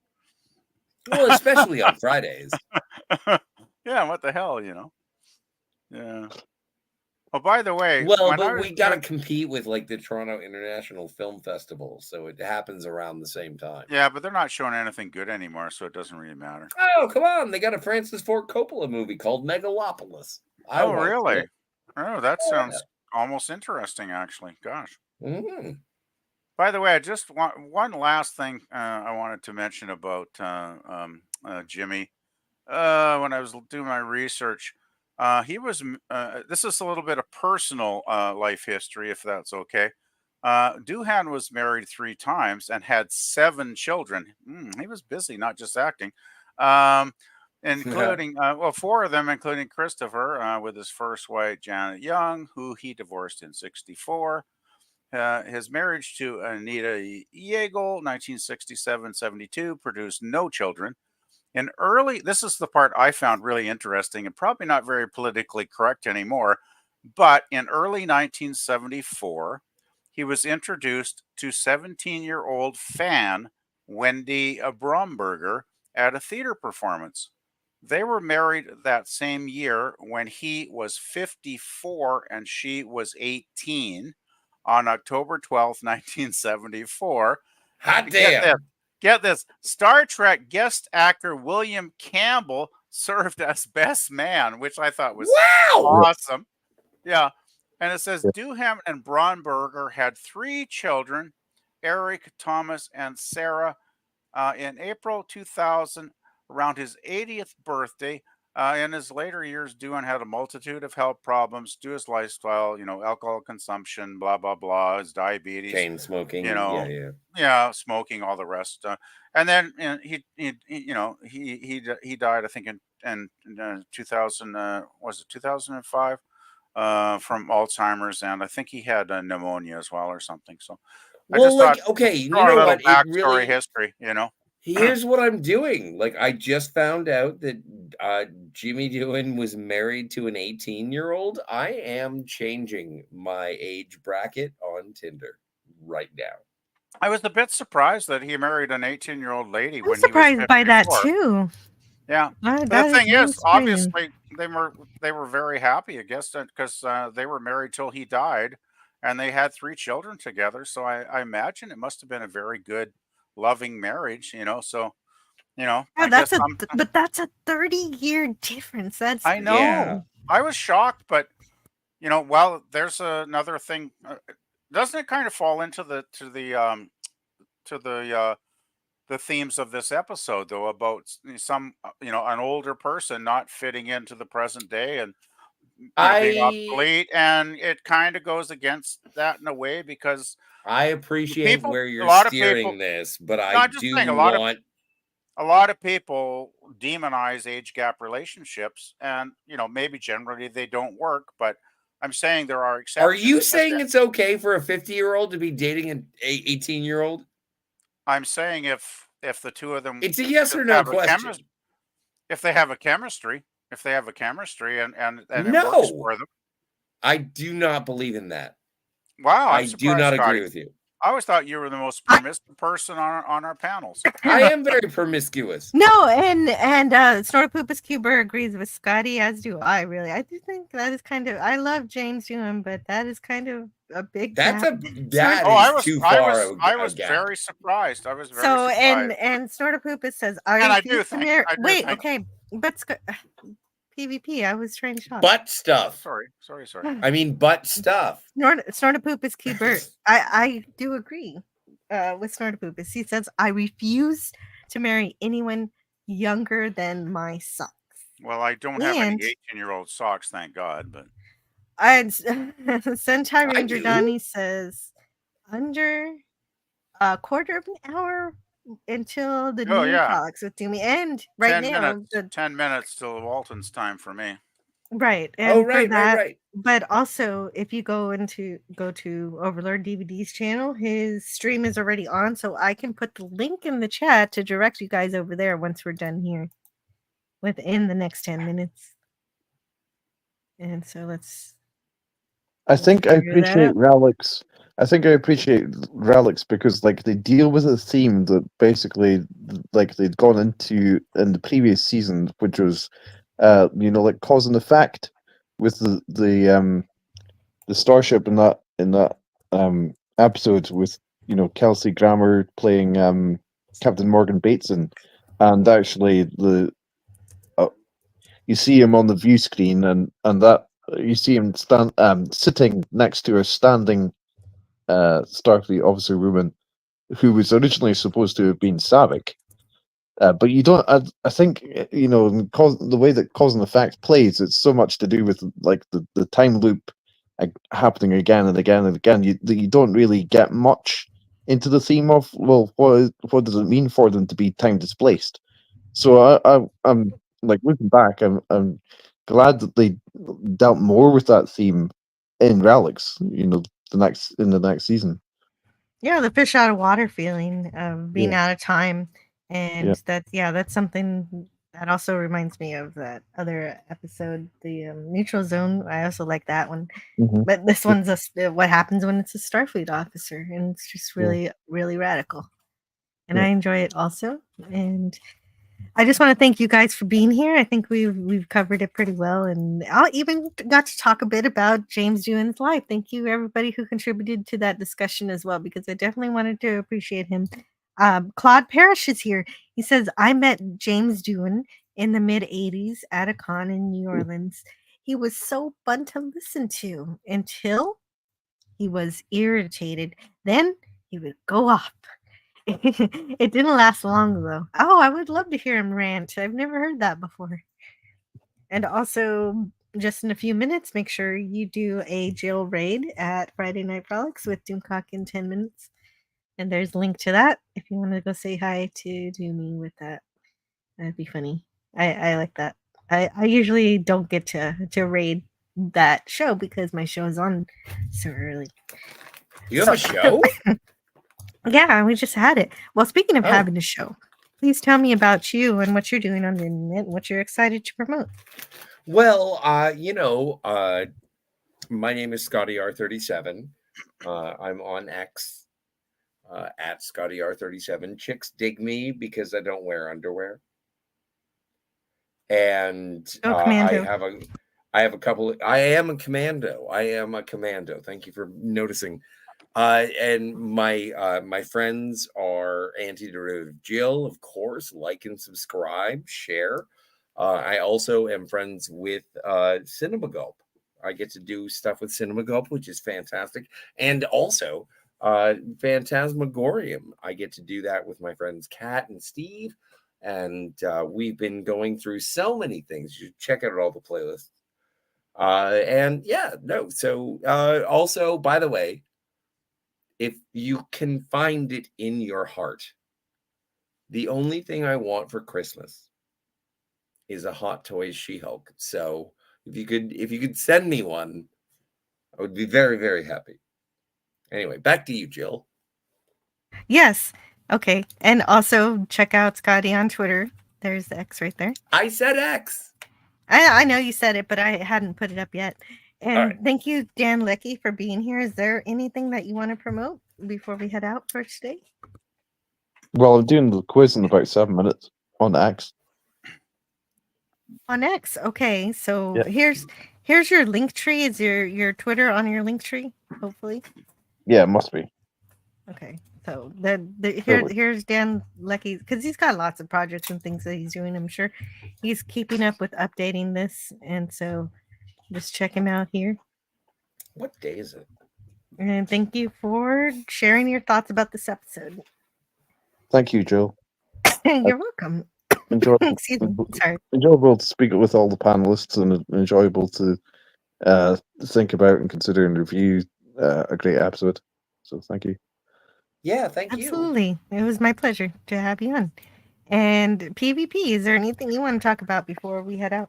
Nothing much on my channel. I've been kind of lazy lately, and I'm working on some real life stuff. I actually spent almost an hour talking to my cable company today to access an ancient email I hadn't used in 20 years, but I needed to find it to get a password that was sent to me recently for another website. And thankfully, the awesome lady on the phone, after about an hour walking through me all the various steps, I actually managed to access that ancient email address and get the information I needed. So it was a productive, very productive way, because that was a very important thing I needed to do, right? And as far as my website, nothing much going on YouTube right now. I just want to mention I did have great fun as always chatting with everybody on today's stream for this awesome episode. And I just wanted to add one quick thing, because I think I might have kind of upset people a bit at the end mentioning Wendy Doohan. But she actually did, I think it was 2012, she did a documentary called The Con of Wrath, if you can believe it. And it's 1980. In 1982, it says a group of sci-fi fans set out to stage the most ambitious Star Trek event in history, but faced the mother of all meltdowns. This is a story of bold plans, fan politics, and the ennobling, enduring spirit of Star Trek. And she actually is one of the stars in that documentary. If you ever want to check it out and actually see the real Wendy Bromberger Doohan in real life, she's still active. She's done a few movies and stuff. So, power to her. I hope she's having a good life. So, yeah, just wanted to mention that. And That's great. about I'm it. good. I'm glad that she's doing all right. And And she of seems course, to we be wish her well. she seems to be a Star Trek fan too, right? Because she's doing that Oh, documentary about it. So, incredible. But I think that's Definitely. Larry Nemechek's documentary. Hmm? You know Larry Nemechek, who he played Dr. McCoy in Star Trek Continues and stuff like that. Yeah. That's his Oh, documentary. could it be with them? Oh, okay, that makes Yeah. sense. Yeah, I've seen some of Continuous. Yeah, that's really good stuff. Yeah. Yeah, I'll have That's to great. try. Thank you so I'll have to much. try and check Thank you that so out. much Oh, you're welcome. for providing that information, PvP. That sounds Yeah, very interesting. Well, I love any Star Trek documentary. If I haven't seen it, or if I've only seen it once, I need to see it again. could be So interesting. Yeah, there's I just thought I'd there's mention always it. that element, and that's good stuff. But also, there's some people here who I didn't get to promote when they left earlier. There's Naladoc. Thank you for joining us, Naladoc. And here's his channel. He posts some stuff sometimes. He likes to show off, his Knots favorite Landing. movies, I guess, and Knots Landing. I don't know exactly. Actually, I don't know what's on his channel, but he has one. Oh, he does like a Barbie review. Oh, wow. He doesn't. Yeah, it's a thing that he works on sometimes. Yeah, well, it's like Hey, whatever you enjoy, Yeah. that's good with me. Mhm. And then today we also had Dalek It's so 451. funny. Oh. Wait a minute. It's so funny when people get all the Barbie movie. And it's like, yes, I did enjoy seeing Margot Robbie being attractive. I didn't have a lot of fun with that. You didn't like seeing Margot Robbie being attractive? No. I don't know. Oh, I It's did. not being attractive I was a wasn't the fan. problem. I liked it. But anyway, I wasn't the biggest fan of that one. But we're not here to talk about that. Maybe someday. Yeah, we should Maybe review someday. Barbie. Maybe not. I don't know if that's anything I would want to do, but I want to make sure because Dalek 451 dropped off the panel before I got a chance to ask him, how he felt about the episode and what he wanted to share. So he just he dropped off. So I want to make sure everybody knows he has a channel, and he was saying in the chat, I want to do more solo reviews. So keep an eye on his channel. He might be doing some solo reviews, which would be really cool to hear what he has to say. Well, and hopefully, because we're going to be doing the Harry Potter movie reviews, I'm hoping he will be available to do that. Oh, I hope so. And Dalek, I hope you're not scared away from my panel. If there's something you want to say, put it in the private chat, and I'll make sure we get around to you if you're not able to interject through the conversation as it goes, because we do have a very lively conversation that needs to keep. Why do I feel like you're yelling at me right now? Well, because I am. Yes. I gotta go soon, guys, because Gorilla's stream is starting in like a minute. Oh yeah. Please go, PvP. Thank you so much for being here. Yeah, I don't mean to keep you. I hope I contributed some meaningful You did. information. You're amazing, because I did spend like a couple hours research last night. Because that was good work. I take your stream seriously because I figure if I'm not going to contribute, something reasonable, why the heck am I even going to bother, right? So I always try, to do something, even though I may fall on my face at times. But I just fucking hugs. Yeah, no, anytime. I am so glad to see you, sir. Yeah, you guys are all here, great. And thank you for your research. Honestly, PvP, the only thing that irritates me about you is when you say something wonderful and then you're like, I should shut up now, or I know I talk too long. Don't do that. I used to be bad at over talking people, and I've really tried the last couple of years to not do it. And sometimes I figure I'm yapping too much, so I guess I just kind of automatically say that, Jill. It's not like I'm trying to be annoying. Okay. No, you succeed without even trying, which is the best part about you. And but I really PvP. You are a glorious gentleman, and I consider you a friend. I'm sorry, Dan. What's up? Yeah, I totally flubbed. So the quiz is actually in 24 hours. It's tomorrow. Okay, so you got a Saturday night. So you answered incorrectly on when the quiz was going to start. You automatically fail. That's always great though when somebody gets it like a day off. That's always fun. I don't know why I made you. I posted the link in the chat as well. Oh gosh. Oh my goodness. Just as we're closing up, Cam is here. Cam. It's totally hello, fine. hello. Yeah. No, and that's great. I'll look forward to what you guys have to say, Dalek.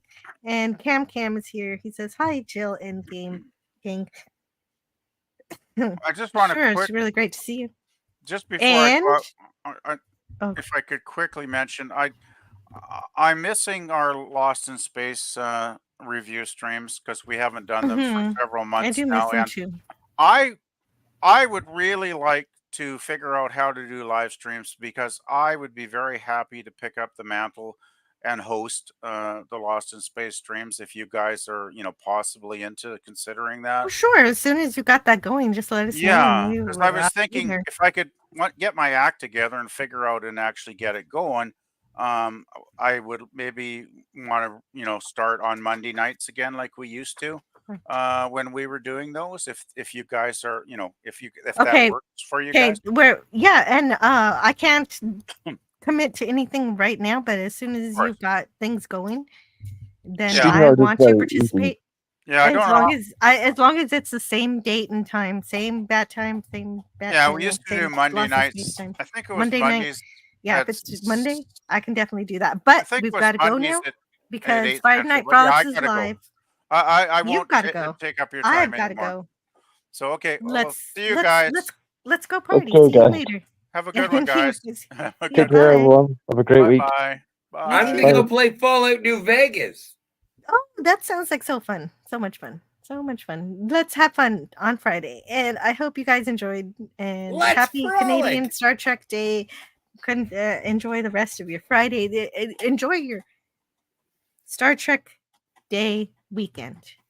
Grow a mustache and become overweight. Wear a vest. Be a Scotty. Well, maybe not the overweight part, but yeah, all the rest of that. No, but Scotty. Big fat Scotty. Okay. Well, I'll see you guys later. Bye-bye. Bye. Love you guys. Not me.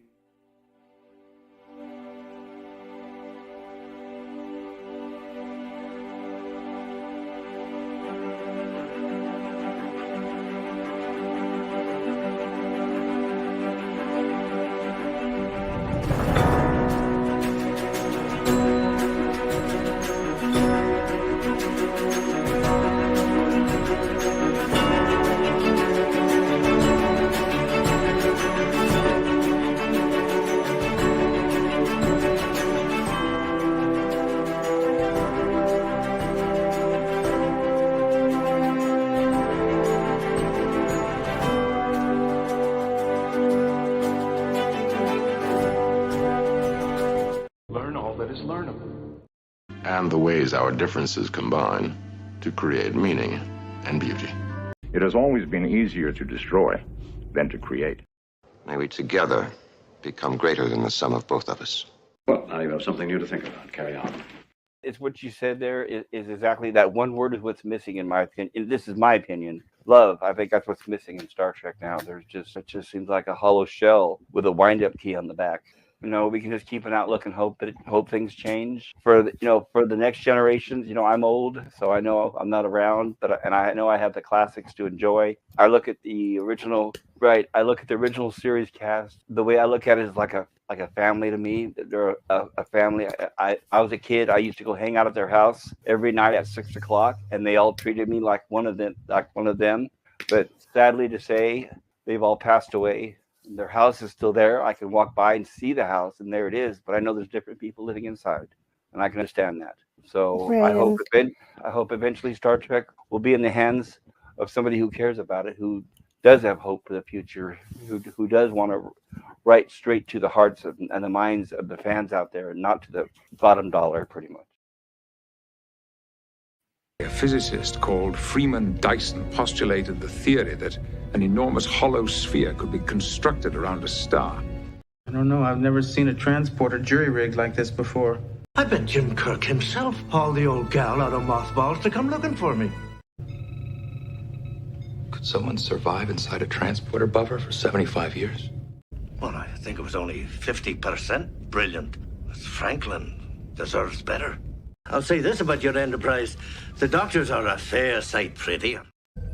You cannot change the laws of physics. You didn't tell them how long it would really take, did you? Well, of course I did. Oh, laddie, you've got a lot to learn if you want people to think of you as a miracle worker. Synthetic scotch, synthetic commanders. It is green. No bloody A, B, C, or D. Here's to you, lads. Careful, it's real. Aldebaran whiskey. Who do you think gave it to Guinan? It's like the first time you fall in love. You don't ever love a woman quite like that again. I don't belong on your ship.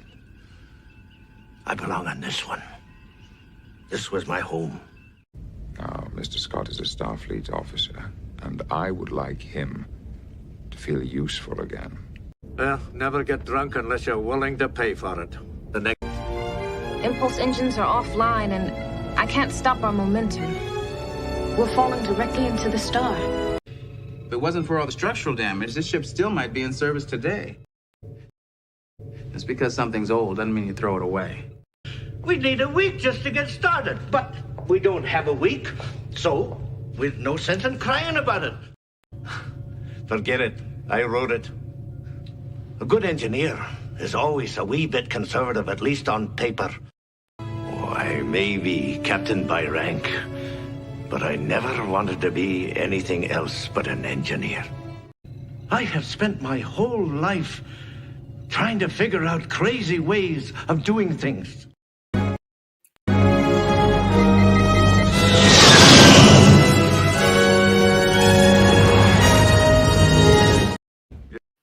You're the chief engineer of a starship, and it's a time of your life that'll never come again. No matter where you go, there you are. See you around the galaxy.